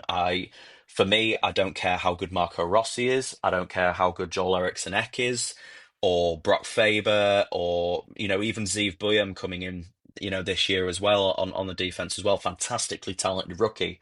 But you take Kaprizov out of that, it's like amputating a sprinter's left leg and asking him to win the 100 meters at the Olympics. I just don't see them making the playoffs. So somebody needs to move on this. Kaprizov either needs to decide what he wants, or he needs to make a trade. But I think also as well the off ice ramifications for the Wild this year could be devastating if this just drags out and drags on and on and on. So yeah, I think it's a very, very tricky situation. And as we touched on with McDavid before as well, if it's a case of competitiveness, and he's unsure as to whether he wants to sign in Minnesota because he doesn't know if that team's going to be competitive enough to win a Stanley Cup, but he's demanding figures upwards of $16 million. In what world is he going to get that money and be on a team that's going to be competitive?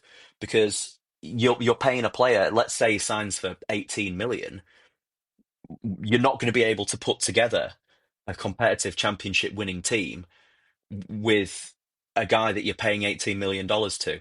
I mean, I know they call it the biggest team sport in the world, kind of for that reason. But yeah, I don't know. If I was I don't envy your position at all. I'd be tearing my hair out at this because I don't know what he wants, and at this point, I don't know who he thinks he is, in terms of his stature in the league. But yeah, strange, I very think strange. I think with his demeanor and everything else that's happened throughout his career, I don't think he is this big like prima donna player who expects everything, who expects the world. I reckon there's some shenanigans going on with agents and agent payments and everything like that because nothing really kind of makes sense. The Wild, they've seen with the Kaprizov's side, have seen what's happened with Marco Rossi in terms of the back and forth. Rossi wanted a longer deal. Wild didn't seem that interested, didn't really seem to like him, and they come together finally to sign his bridge deal, which was a massive relief for me because I think Rossi's one of my favourite players. But then Kaprizov's like sort of looking at this and thinking, well, what do we want to do? They know the Wild are desperate to keep him because look at last season, for example, we were on a tear at the start of the year, and then Kaprizov got injured and missed a big chunk, and we didn't like completely collapse, but we sort of became more average. So I think we can show, even with the squad from last year, that when he was playing and we were winning games, we could be up there. And then when he's not there, so it's kind of like he's answering his own questions by his own actions, and it's just there's someone just needs to come to a decision about what we're doing and stop messing around. The Wild are serious, want to give him the money. Like the Kaprizov wants to win. I'm just pulling my hair out, but I think it's all background stuff. I don't think it's that Kaprizov necessarily doesn't want to play, or because he would have said, "I want to be traded." That would have come out by now, and the deal would have got done with another team because the stop this messing around. Yeah, But it hasn't. It's dragged out, so I think he will end up signing. And I know that seems kind of ridiculous that I should be more worried about it, but I do think he will end up signing whatever deal he wants. It just seems like just put it on the table and we'll get it done. yeah, he's potentially one. I think if this drags into sort of, October, November time, potentially he could be someone who ends up maybe changing agents or something like that, if that's where the problems are stemming from. But yeah, that's definitely what that I think that's going to be one of the biggest stories of the season moving forward. And speaking of a team who's not going to be the biggest story of the season, the St. Louis Blues. Um, Jim Montgomery, again, back for another year, but in terms of their summer dealings, very much sort of middle of the road. Brought in Piers Suter on a 2-year deal as a free agent, and Nick Bukestad as well on a 2-year deal as a free agent. Just for a bit of depth in there. I know they signed Joel Hoffer to a 2-year extension in goal, but do you have any? Do you have any thoughts on the St. Louis Blues, or is it going to be sort of another middling season for them with their depth? Are they going to be relying on Jim Montgomery's coaching masterclass? Yeah, I think their biggest off-season move was signing Jim Montgomery in the middle of the season last year. Um, I rate him very highly as a coach. I think he's inherited a good but not great squad, so therefore they'll probably perform above average for expectations. In terms of their off-season, not really much to say on it. I think they're still in the evaluation phase on where they want to go and what they want to do. And probably Jim Montgomery wants to see obviously more detail of what players they have and where they're at. Yeah, no, couldn't agree more. I don't. Yeah, I don't really have much further to add on the St. Louis Blues. I think it's just seeing where they land, and again, I don't think they're necessarily going to be up there in a wild card spot. I don't think they're necessarily going to be around the doldrums of the league. I think it'll be a very middle of the road season. I think for the Blues. Well, let's move on then to the Utah Mammoth. Now they did make some big signings as free agents and obviously extensions as well. So they got JJ Paterka on a 5-year deal worth 7.5 million, just over $7.5 million a year, which I think has been a great signing for them. Obviously signed Nate Schmidt as well on the D line, 3 years for 3.5.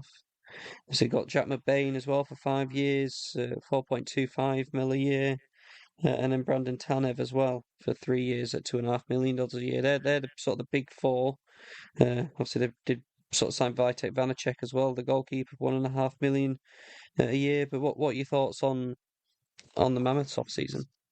Yeah, I think they've done well. I think they'll be looking to make that push for the wild card spots this year. Obviously, JJ Paterka was the big deal.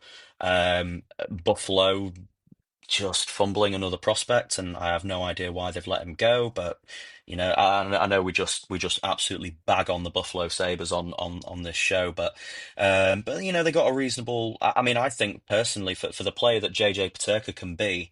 I think the Mammoth made a great trade. I mean, Michael Kesselring's gone to Buffalo, and Josh Doan's gone to Buffalo as a part of that deal, and they've also acquired some picks as well, a third and a sixth. Wait, hang on, sorry.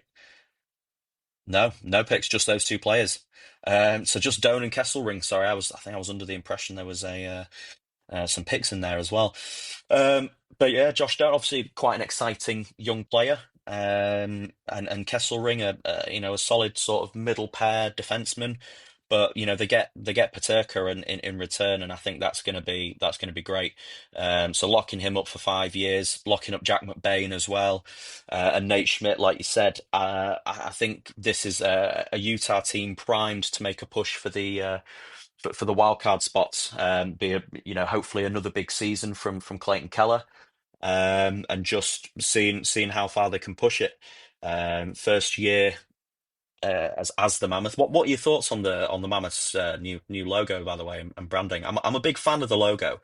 I know there's a lot of complaints about it kind of looking like an EA Sports sort of generic one, but I think with them getting the Mammoth and the mountains in the background, are you a fan of that? I am a fan. It's well, it's better than Hockey Club, that's for sure. But I think it's unique branding. It okay when you come to animals, you often have birds and like cats and stuff like that. But yeah, I think mammoths. I think it's cool, really. Yeah, I'm not a fan of blue teams, but yeah, I think it's cool. yeah, yeah, and I know people. I think people get hung up on like names alone, and like, oh well, there's no mammoths in Utah. It's like, well, there's no mammoths anywhere. I think for me, like, does the logo look cool? Do the jerseys look cool? I think the answer to both of those is yes. So like there's when you look at the teams up and down the league, like, Montreal Canadiens is like, when you boil it down, it's not a great name. It's it's just like that. So yeah, I think people get a bit too hung up on that. So yeah, I just think it's cool. Have a bit of fun, right? yeah, Like, there's don't absolutely. make us golden knights. Like, what Yeah, golden knights got to do with anything? Like, no, exactly, silly exactly, fun. exactly. Okay, yeah, moving on to Yeah. the Nashville Predators. Another year, hoping to bounce back from their extremely disappointing year last year. They're going to stick with Andrew Burnett behind the bench and Barry Trotz upstairs in the GM's office. So they've managed to bring in Nicholas Haig on defense and Eric Haller and Nick Perbix as well. Brought into the team to try and just give them a bit extra. Brady Martin signing his entry level contract there. Again, I don't think we'll see him in Nashville much this year, but uh, yeah, any thoughts on the Predators? Just hoping for a bounce back year, I think. Yeah, I think they had a big off season the past few off seasons, and they've been a bit more quiet this year. Whether that's because this kind of struggling managing their roster, making any sort of significant changes with the contracts they have signed. I think they're just hoping that last year was an off year and this year will be different. But other than just hope and prayers, I don't think they've actually made any attempts to change anything. So I can't see it. I can't see it changing if I'm honest. Yeah, no, that's completely fair. I think, yeah, I think they're just gonna have to hope that the players who they've invested a lot in are just able to up their game a bit next year. I think. Yeah. We'll move on to the Blackhawks. Not much more to say about Nashville, I don't think. Obviously, the last team in the Western Conference. I think I should let you lead with the Blackhawks. Yeah, so it's a summer where they've I mean last off season they very much took the route that the Sharks did, and it kind of backfired a little bit. They brought in a lot of veterans, I think, with the hopes of them improving and it just looking a bit better. It didn't necessarily work as well as they would have liked. But I think this year they've made the commitment that they're going to invest in those young players. The only signings they've really made have been they brought Burakovsky in on a trade from Seattle. Sam Lafferty's back at the Blackhawks for a third time, and also Ryan Mast brought in on a trade from Buffalo, but from Boston, sorry, but that's very much going to be an AHL deal, I think. The big stories though was the investment in Frank Nazar at a $6.5 million deal for 7 years, and as well as the extension to Spencer Knight in goal as well as Ryan Donato as well, who had a fantastic year last year, and and they'll be hoping, that he can. I don't think Donato's going to have a 60-plus point season like he did last year. I think he was the beneficiary of people not really keeping an eye on him, so he was able to just sort of ghost in there and pick up a lot of points. Really happy with the Spencer Knight extension. I think this is his opportunity to cement himself in his status as a, you know, elite goalie. He's being given the keys to be the starter, kind of pretty much for the first time in his career, really, in his early 20s. But I love the character of the guy. He's someone who, when he speaks, people listen. And Frank Nazar as well, absolutely terrific news to get that extension done. I know there's a lot of conversations about, he's only played 56, 57 NHL games, and he's landed a $6.5 million extension. But again, it's a commitment from Kyle Davidson, the general manager, about what he's got in Frank Nazar. And if he projects to be the player that everyone thinks he can be, and he can be that top six forward and, potentially, consistently a 60-point guy, $6.5 million with the way the cap's going up is going to be an absolute steal. An absolute steal. So yeah, really, really happy with that. A few more extensions kind of sorted as well. They've extended Arvid Soderblom in goal to back up Spencer Knight, and Wyatt Kaiser's been extended on the back pair just in the last couple of days before training camp as well. So yeah, it's going to be a commitment to young players, and giving them every opportunity. I think Jeff Blashill coming in as coach. He's previously coached a rebuilding Detroit team. And again, just from hearing him speak, definitely seems to have his head in the right place for this moving forward, and definitely knows what he's signed up for. So I think it's definitely going to be a case of how good it looks this season. I don't expect that they're going to fly up the standings magically. I think they might move up a few spots, but just another year to have those young players develop, I think. Yeah, we talk about bridge contracts for players. I think this has been a bridge off season for the Blackhawks. Kind of like a wait and see what progress we've been made. They got lots of cap space, but didn't really use any of it. But sometimes that isn't a negative because you don't want to be the team that just buys, and it's kind of like the Predators, really. Just spend their money on players and hope and waiting and seeing. So I Yeah, think, that's it. And I think with where the team is as well at the moment, the free agents that were available this summer, I know Mitch Marner signed for $12 million in Vegas, and I know there was a lot of Blackhawks fans saying, "Oh, offer Mitch Marner 14, offer him 15, get him in." But like with where the team's at the moment, okay, yeah, Mitch Marner's gonna come in, he's gonna make your team better, of course he is, but Mitch Marner is not going to progress the Blackhawks to be a cup contender just by coming on his own. So I think maybe, depending who reaches free agency, I think maybe this, next summer or maybe the summer after will be the stage where you'll see Davidson pull the trigger and start to really spend some money.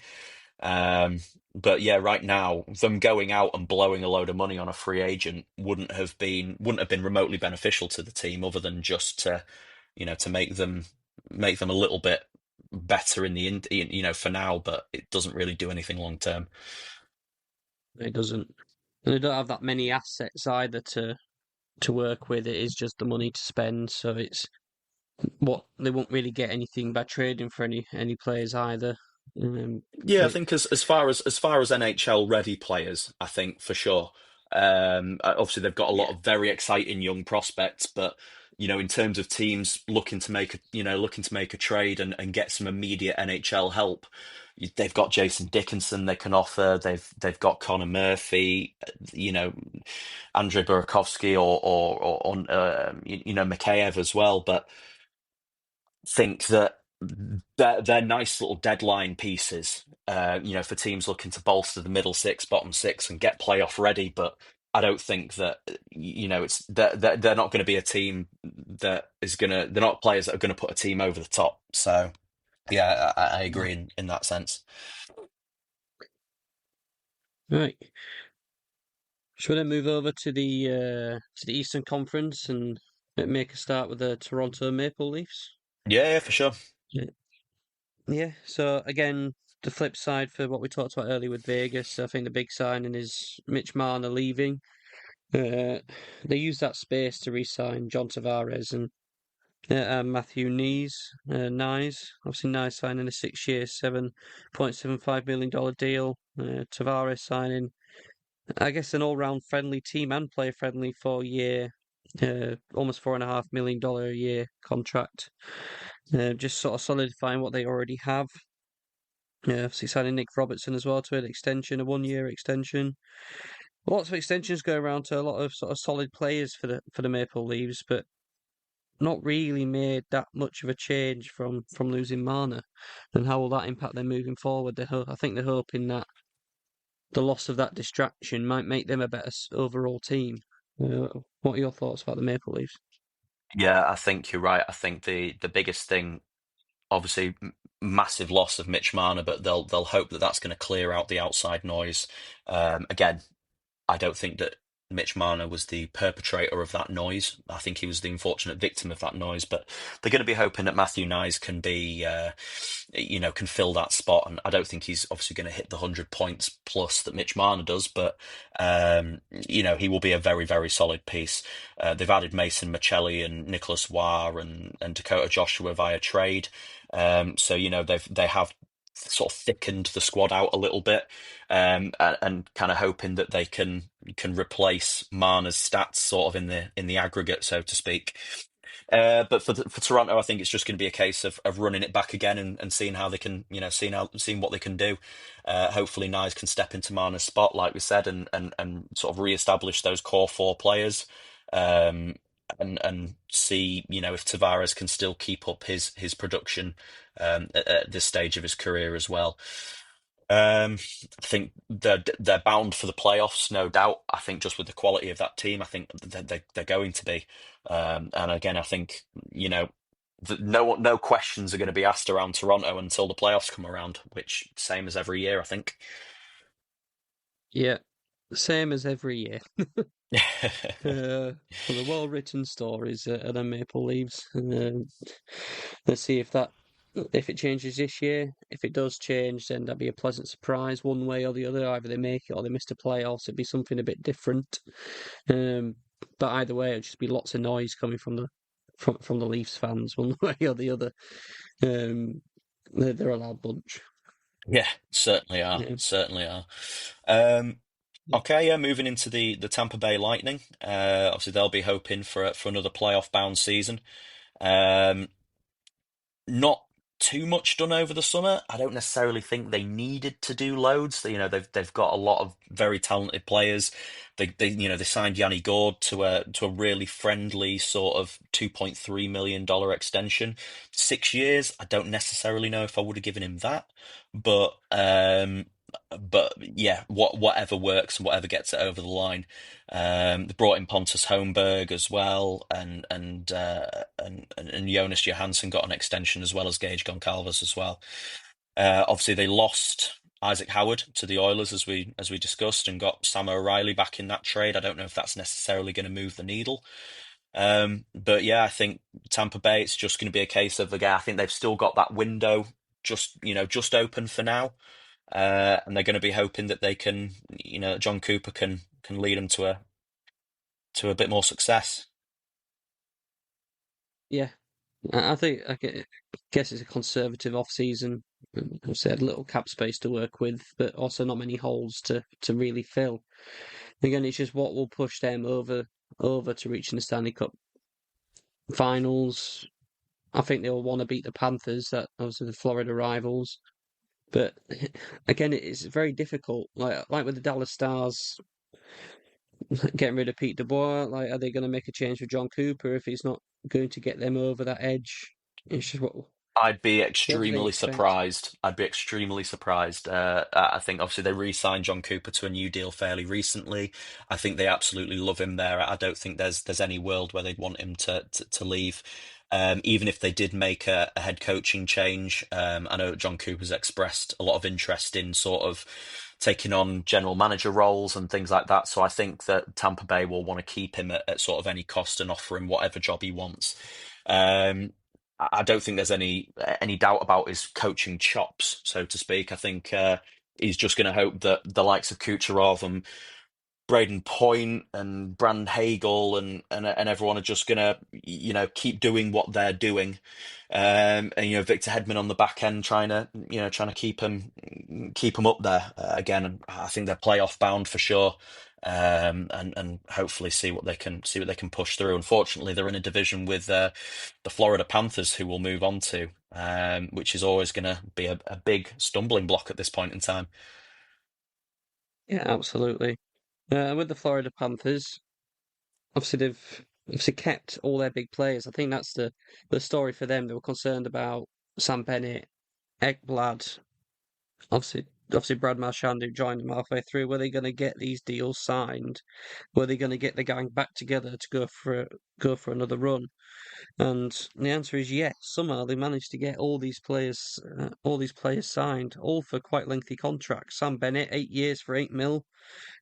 That's a great contract for Sam Bennett. Ekblad, 8 years, 6.1 mil. Brad Marchand even on a 6 year deal for 5.25. All fairly big contracts for these players, all filling it in, hoping to go on yet another run. Um, I think the downsides for that for their off season is to Chuck. I can't even say his name out loud in a minute, but it's going to be likely out until December through injury. But other than that, I think they're just going to go for repeat again. Yeah, definitely. Obviously, Kachuk's a big loss, but I think again it could end up being a bit of a blessing in disguise. Someone who plays the way that Matthew Kachuk plays, he's always someone who's going to be at risk of injury, and I think that this Florida team absolutely has enough to get into the playoffs. I don't think that's going to be any sort of concern. So again, I think they'll just want to keep him out for as long as he feels he needs to be to get him as cleaned up as possible. And players like Matthew Kachuk, they're never going to be 100%, but I think getting him as close to that as they physically can. And bringing him, reintegrating him back into the team and in time for the playoffs, I think will give them a massive boost. But like you said, I don't think anyone expected Marchand, Ekblad, and Bennett all to re-sign in Florida. I think that a lot of people maybe thought they would get two of those done, or but they were maybe going to have to resign to losing one. But we've talked about team-friendly deals and everything like that. A lot of people. A lot of teams would have been willing to offer Sam Bennett more than $8 million, and no one would have questioned him taking it. Obviously, the reigning Conn Smythe Trophy winner, and but he's seen the bigger vision and realizes there's more value to staying in this team and potentially going on another run at a very reasonable cap hit for Sam Bennett. So yeah, I think that's going to be a very big story running throughout the season as to whether the three-peat's on. But yeah, I think why not? Why not? The only thing I can see being a stumbling block is all of those late playoff runs and everything catching up on them a little bit. Um, and then maybe just sort of breaking down a little bit, but we'll see. I think, like I said, why not? Yeah. I think on that, if their team makeup is built for the grinding out wins and the grittiness, they're not like a high-powered, explosive offense that will get tired out playing like like so many games, so many deep playoff runs. I mean, they got two defend. I think they've top two centers, Sam Bennett and Barkov, both defensive kind of minded centers. Um, is built for the gritty, tough it out type of game that they play. So I definitely think they're in with a chance to three-peat. Obviously, the regular seasons they're kind of mid. They're never like smashing it out the park. But I think we're going to expect the same again this year. I think. Definitely, definitely. Uh, right. So next team, Ottawa Senators. Do you want to lead off with the Senators? Yeah, absolutely. So some nice extensions done for the Sens this season. Fabian Zetterlund getting the $4.275 million extension for 3 years. Again, another nice bridge deal. And a 1 year extension for Claude Giroux as well. Someone who I think they'll Again, really, really experienced player. A lot of miles on the clock, as we've mentioned, but um, again, someone for those players to you know learn from, and he's a real leader out there. So I think he's going to do fantastic. They also acquired Jordan Spence in a trade as well, which I think is they'll be really happy with. A great player who's going to really help them out, sort of on the back end. Um, yeah, to be honest, not really much more to add, really. I think that they're going to stick with Ulmark in goal. That they lost Travis Hamonic, but they did replace him with Spence, and yeah, I think it could be another push for a wild card. Maybe we'll see. But again, another potential big year for the likes of Tim Stutzler and people like that. So they could be up there, but I think there's some other teams making some pushes that could nudge them down a little. Yeah. Again, it's one of them hoping and praying, a bit sort of like the Flames, where they're hoping just natural development, not panicking, not making rash moves, will see them in good stead, which could be a good sign of great team building and having that trust. They outperformed last year to what they were expecting, so they're hoping of much the same again this year. But I like the Sens. I think they're a good, well, a decent team in a decent place. I think they're going to be middle of the road. Will be hard to beat, but I don't think we'll see anything spectacular from them, especially with the off season that they've had. Yeah, big time, big time. Um, right, that moves us into quite an exciting team coming up next, the Montreal Canadiens. Obviously, big trade made over the summer for Noah Dobson, bringing him in from the Islanders for a couple of first round picks. Obviously, once the Islanders won the draft lottery and were able to draft Matthew Schaefer at the first overall pick, it made Dobson a bit more kind of movable in that regard. Um, so yeah, Dobson signed there for 8 years at 9.5 million. So really big investment there. They've also brought in Joe Veleno as a free agent and Capo Kakkonen as a free agent, and yeah, they're definitely they've been rebuilding a while. Obviously, they've got Ivan Demidov making his kind of full first his first full season. Everyone's favourite for the Calder Trophy this year. Really exciting forward. To go in with the likes of Suzuki and Lane Hudson, and they've got some. Cole Caulfield as well. They've got some really nice, exciting pieces.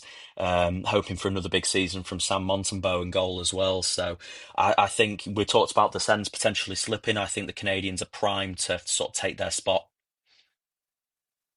Yeah, again, they're a feel-good story. The Canadians, everyone likes it when young players do well and outperform.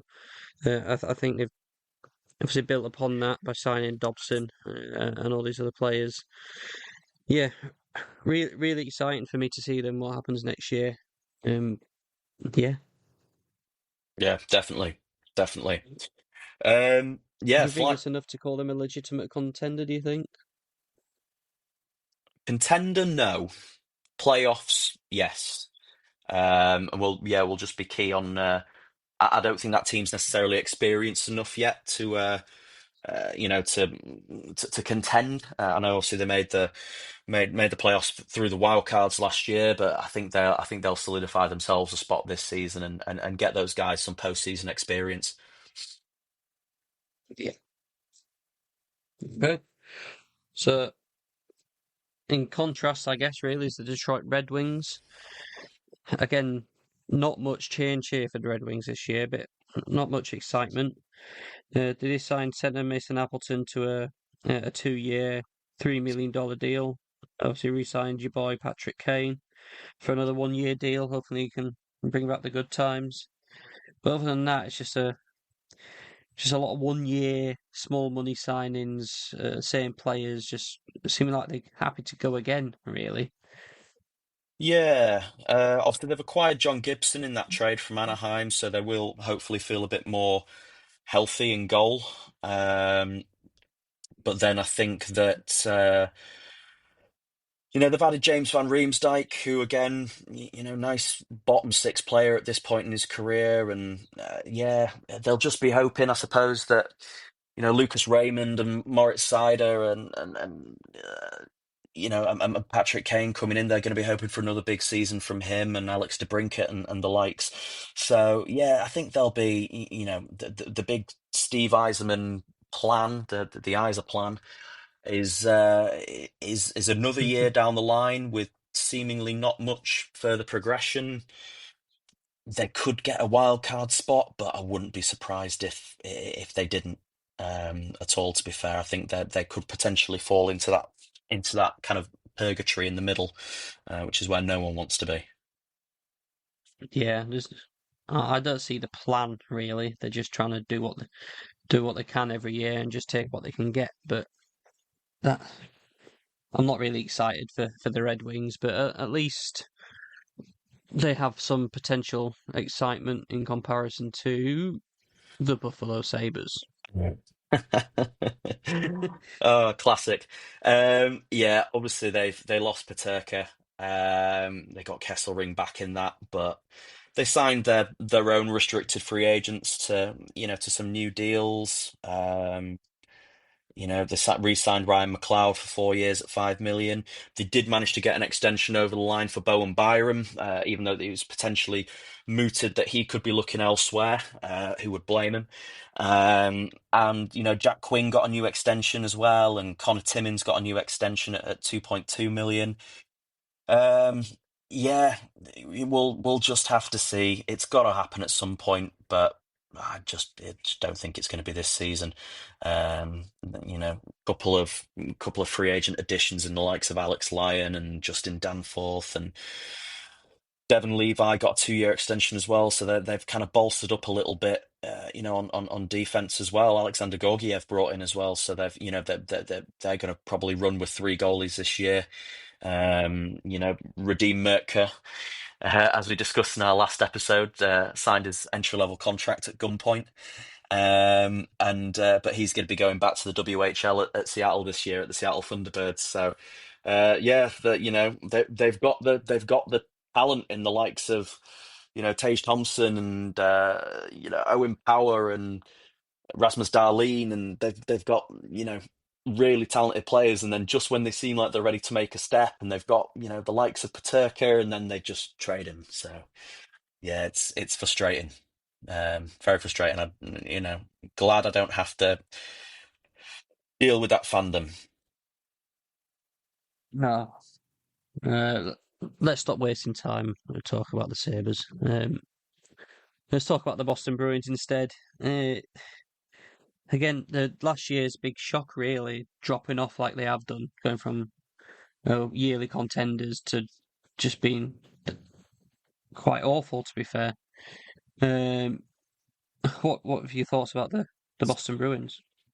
Um, yeah, it's I hope they're going to be hoping for a bounce back season, but I think if we get to Christmas and they're kind of performing as they were last year, they may have to reconsider some things. Obviously, I know they signed Morgan Geekie to a 6-year, $5.5 million extension, and they brought in Tanner Jeannot on a 5-year deal at 3.4 million.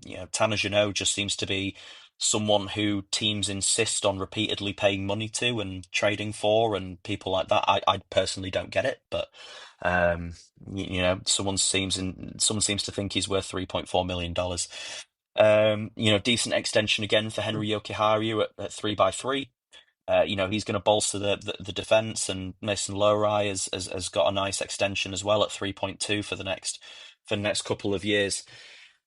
Um, but yeah, they're really going to have to hope that things pick up. Otherwise, they could find themselves in a position where they're going to have to look at it and go, maybe we've got to blow it up. And you see David Pasternak there, and that's potentially someone who's going to kick off that potential rebuild if you wanted to trade him. And yeah, I don't know. Obviously, Jim Montgomery was a big loss, um, but they brought in Mike Sullivan behind the bench, so yeah, be interesting.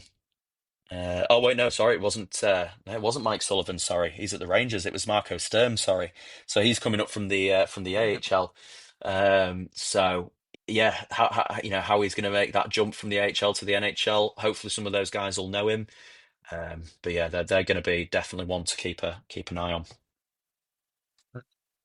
I can't believe that a team like Boston, passionate us fans from Boston, they're a big team, expect to win a lot. They've just seemed to have just dropped off a cliff out of nowhere, and there isn't that much noise, like sort of complaining about it, or like I don't see much reports saying what's going on in Boston, etc. It's all kind of like under the radar. Like, unless I'm missing something, it seems very strange how they just suddenly switched from being a big team to a small team in a small amount of time. But yeah, Yeah, um, not sure. I think it kind of hinges on if the Red Sox are playing well or if the Patriots are playing well or anything like that. yeah, Um, okay, moving into the final division, the Metropolitan Division, starting with the division winners, the Washington Capitals.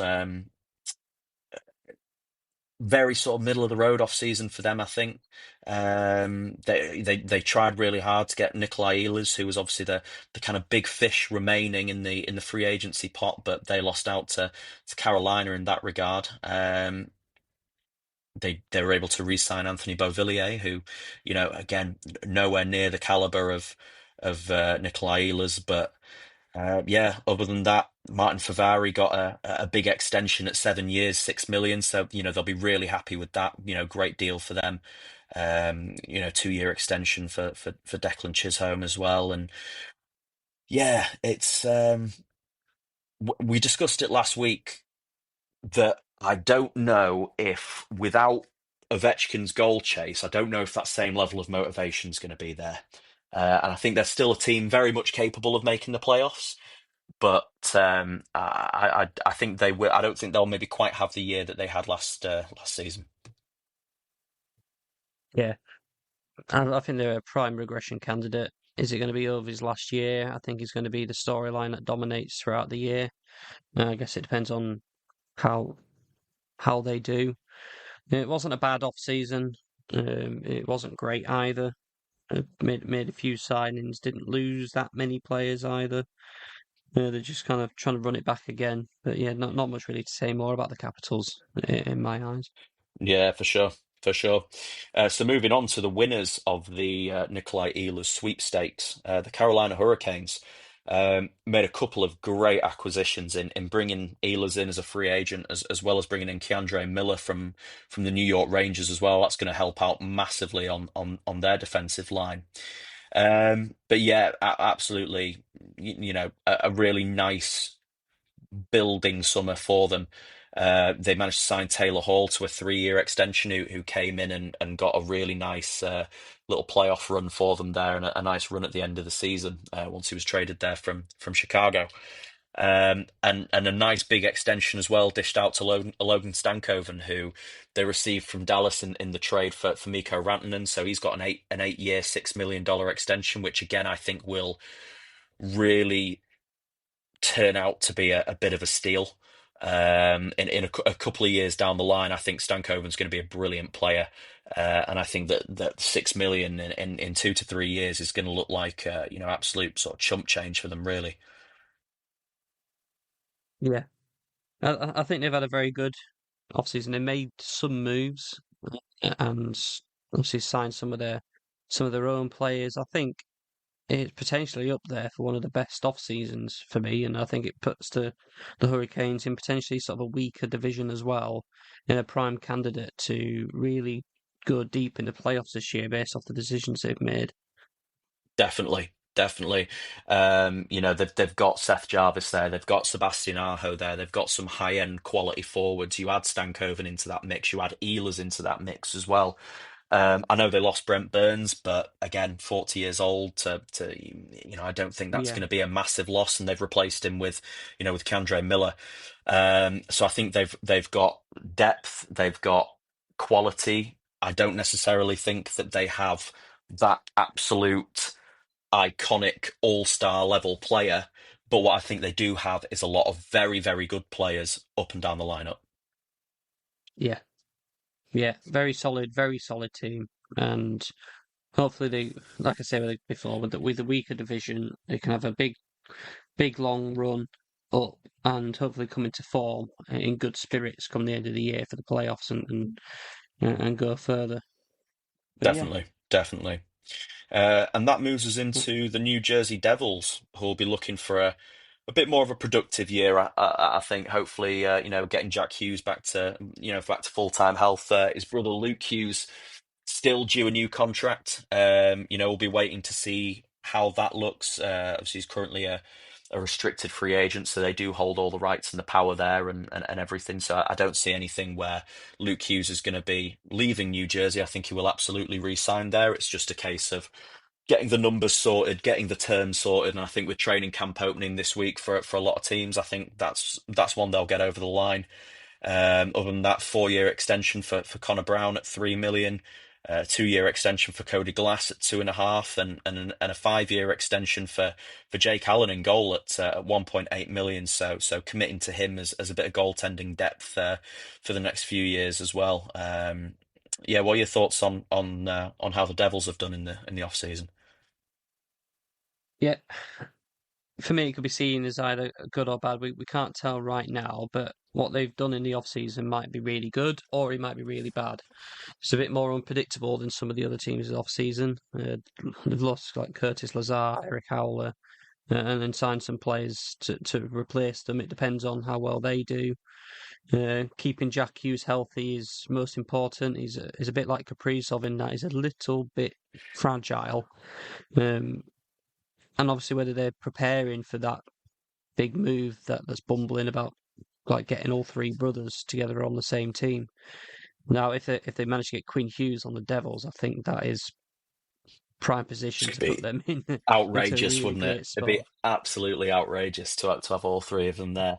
Yeah, God Yeah, knows. I know they've all said that they would like to play together one day. I mean, they're all brothers, so why wouldn't they? So I think that's a bit of a.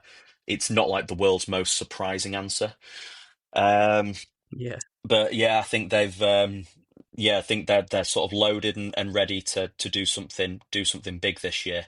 Yeah, I'm really interested to see sort of what that Luke Hughes deal ends up looking like, as to whether they do a bridge deal or whether they do something a bit more long term, or whether they end up doing a deal that sort of mysteriously lines up with Quinn's deal. I'm unsure, but yeah, we'll have to see. But yeah, I think it's going to be a good year for the Devils. With the likes of Heisha and Hughes and Luke Hughes, and they've got some really nice pieces there, and I think they'll definitely be looking at getting into the playoffs and trying to make a good go of it. yeah. Uh, Another sort of feel good team, I guess, after the bad news from last off season. I think any off season for this team is better than last year for sure. But the Columbus Blue Jackets, uh, I think their big signing was their restricted free agent Ivan Provorov. The man signed for 7 years for 8.5 million. I'm getting the feeling that that might be a bit of an overpay for Provorov. I'm happy to stand corrected. But they've also signed Dante Fabro to a 4 year extension, just over 4 million a year. 2 years, just over 4 million for Dmitry Voronkov as well. It, like I say, I think they're happy with the progress they made last year, considering last off season. So I'm not surprised they haven't like blown it up and made any sort of massive decisions this year. Yeah, I think they'll be quietly happy, won't they? They've acquired Miles Wood and Charlie Coyle from the Colorado Avalanche in a trade there, and like you said, they've got Provorov locked up now, which it might, again, right now it might be viewed as a bit of an overpay, but with the way that the cap's rising, I think that they will see that as a reasonable deal in years to come. If he can have a good year, if Zach Werenski can have another sort of big year, another year further down the line for Adam Fantilli's development, and seeing how they get on.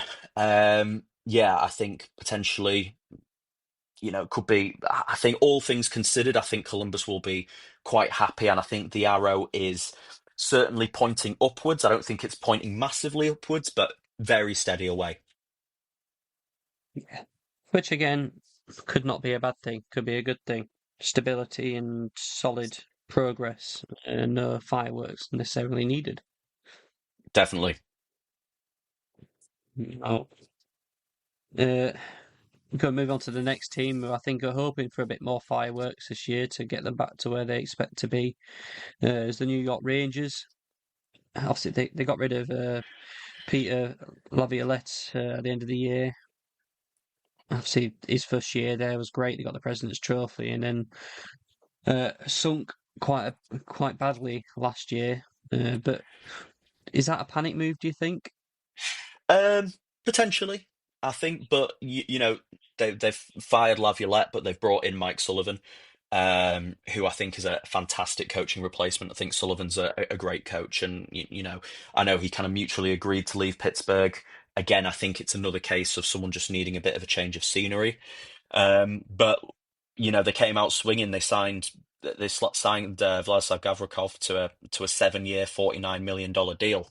So that coming in at, well, 7 by 7 did cost them Keandre Miller as a result, but I think that they'll be quite happy with, I think you lose Miller, but you get Gavrikov in return.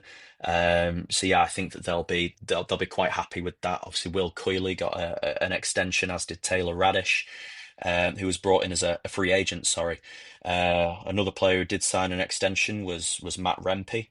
Um, do you have any? Do you Oh have? yes. Do you have any feelings on Matt Rempe at all? I mean, I know with the penalty box perspective, but God, Matt Rempe is, for me, right. The annoying thing about Matt Rempe is he is a garbage hockey player. He has an NHL job because he's massive and he is willing to punch people in the face. Um, but he's just, yeah, I don't know. There's something about him that just I don't like. It's probably I don't It I don't make know. it makes the NHL a bit of a meme, a bit less serious. And it for me, if he was on a different team other than the Rangers, who normally would take themselves quite seriously, the play MSG, they're the sort of Tiffany franchise, as you might say, and yet you got this just brute nincompoop on the on the fourth line, do just yeah, just an awful hockey player.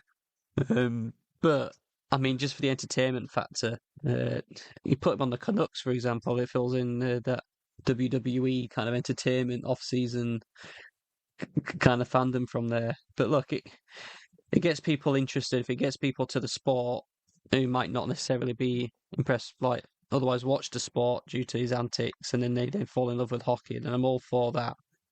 But if if Rangers are going to be a team that wants to get to the playoffs and go to the Stanley Cups, you cannot be playing Matt Rempe in the Stanley Cup final because it's just what No, what we're doing. no, not at all, not at all. But for a 1 year minimum level contract deal, it is what it is. Whether he plays and actually has any impact on the league this year, it's probably not. But as the penalty box perspective, it, I can't help but like him for that reason. Yeah, I suppose so. I suppose so. Should we move across New Uh, York, shall we? I've annoyed you with that, haven't I? You're grumbling and sulking in the corner over there. Ah, But yeah, let's talk about the Islanders, shall we?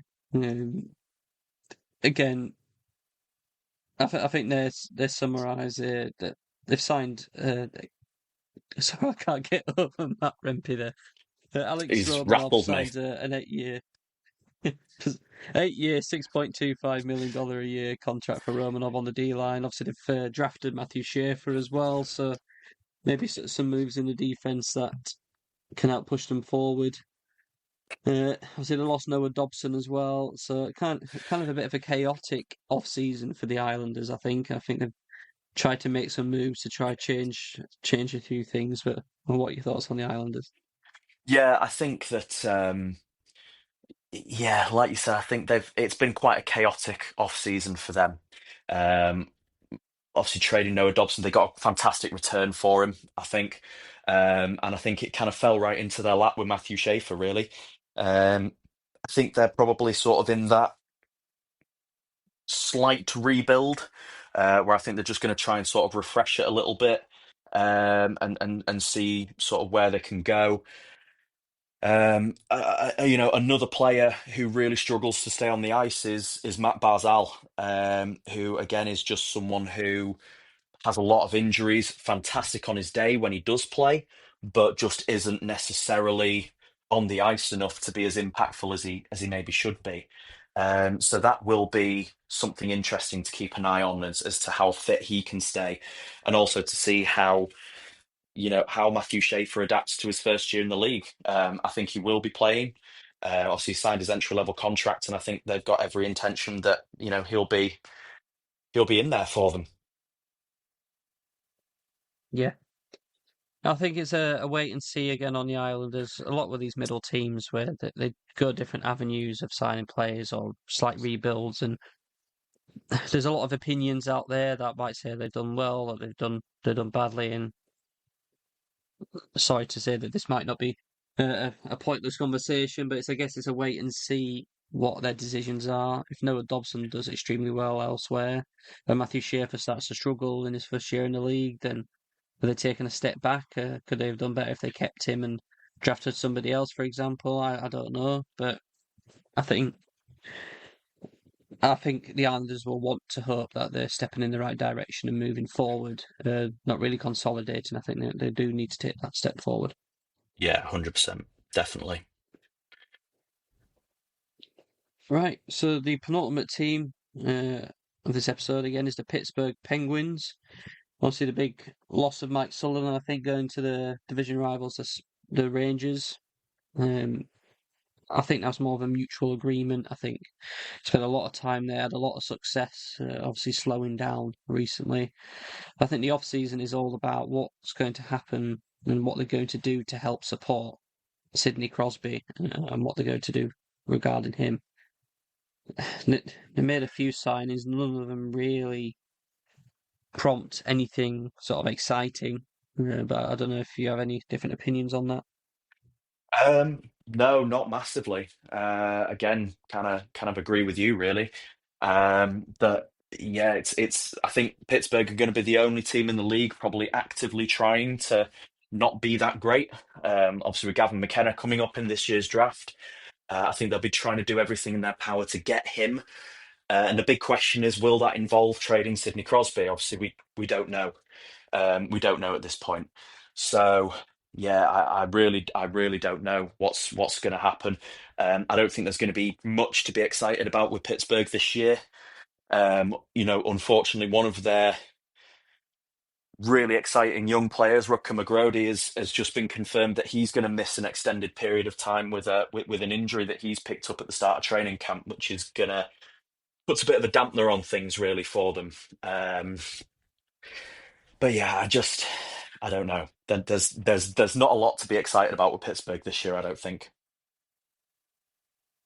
A little uninspiring, but I think they also know that. But yeah, I Yeah, just feel bad for Crosby. I think they know it's time, don't they? And hey, this run has yielded three Stanley Cups, and they've had the opportunity to have one of the greatest players of all time. So there's definitely nothing to be embarrassed about or anything. It's just it comes around in these cycles, and every team needs a rebuild, and that's what they're going to get. Yeah, absolutely. And the final team, the Philadelphia Flyers. See the big signing, the sort of Trevor Zegras and Christian Dvorak. I think two players which kind of what ifs. I think the question that should be on all our minds is can Philly do what other teams could not and help them reach their potential and perform? Yeah. Again, I don't think it's going to be a little bit of a transitional season. Obviously, adding Zegras is going to be, is a nice, reasonable acquisition for them. Be interesting to see if he ends up on a line with Mitchkov or whether they'll determine that that's maybe a bit sort of too luxury. Um, but yeah, I don't know. Obviously, they've got Martone coming down the pipeline, but not for another year yet, at least.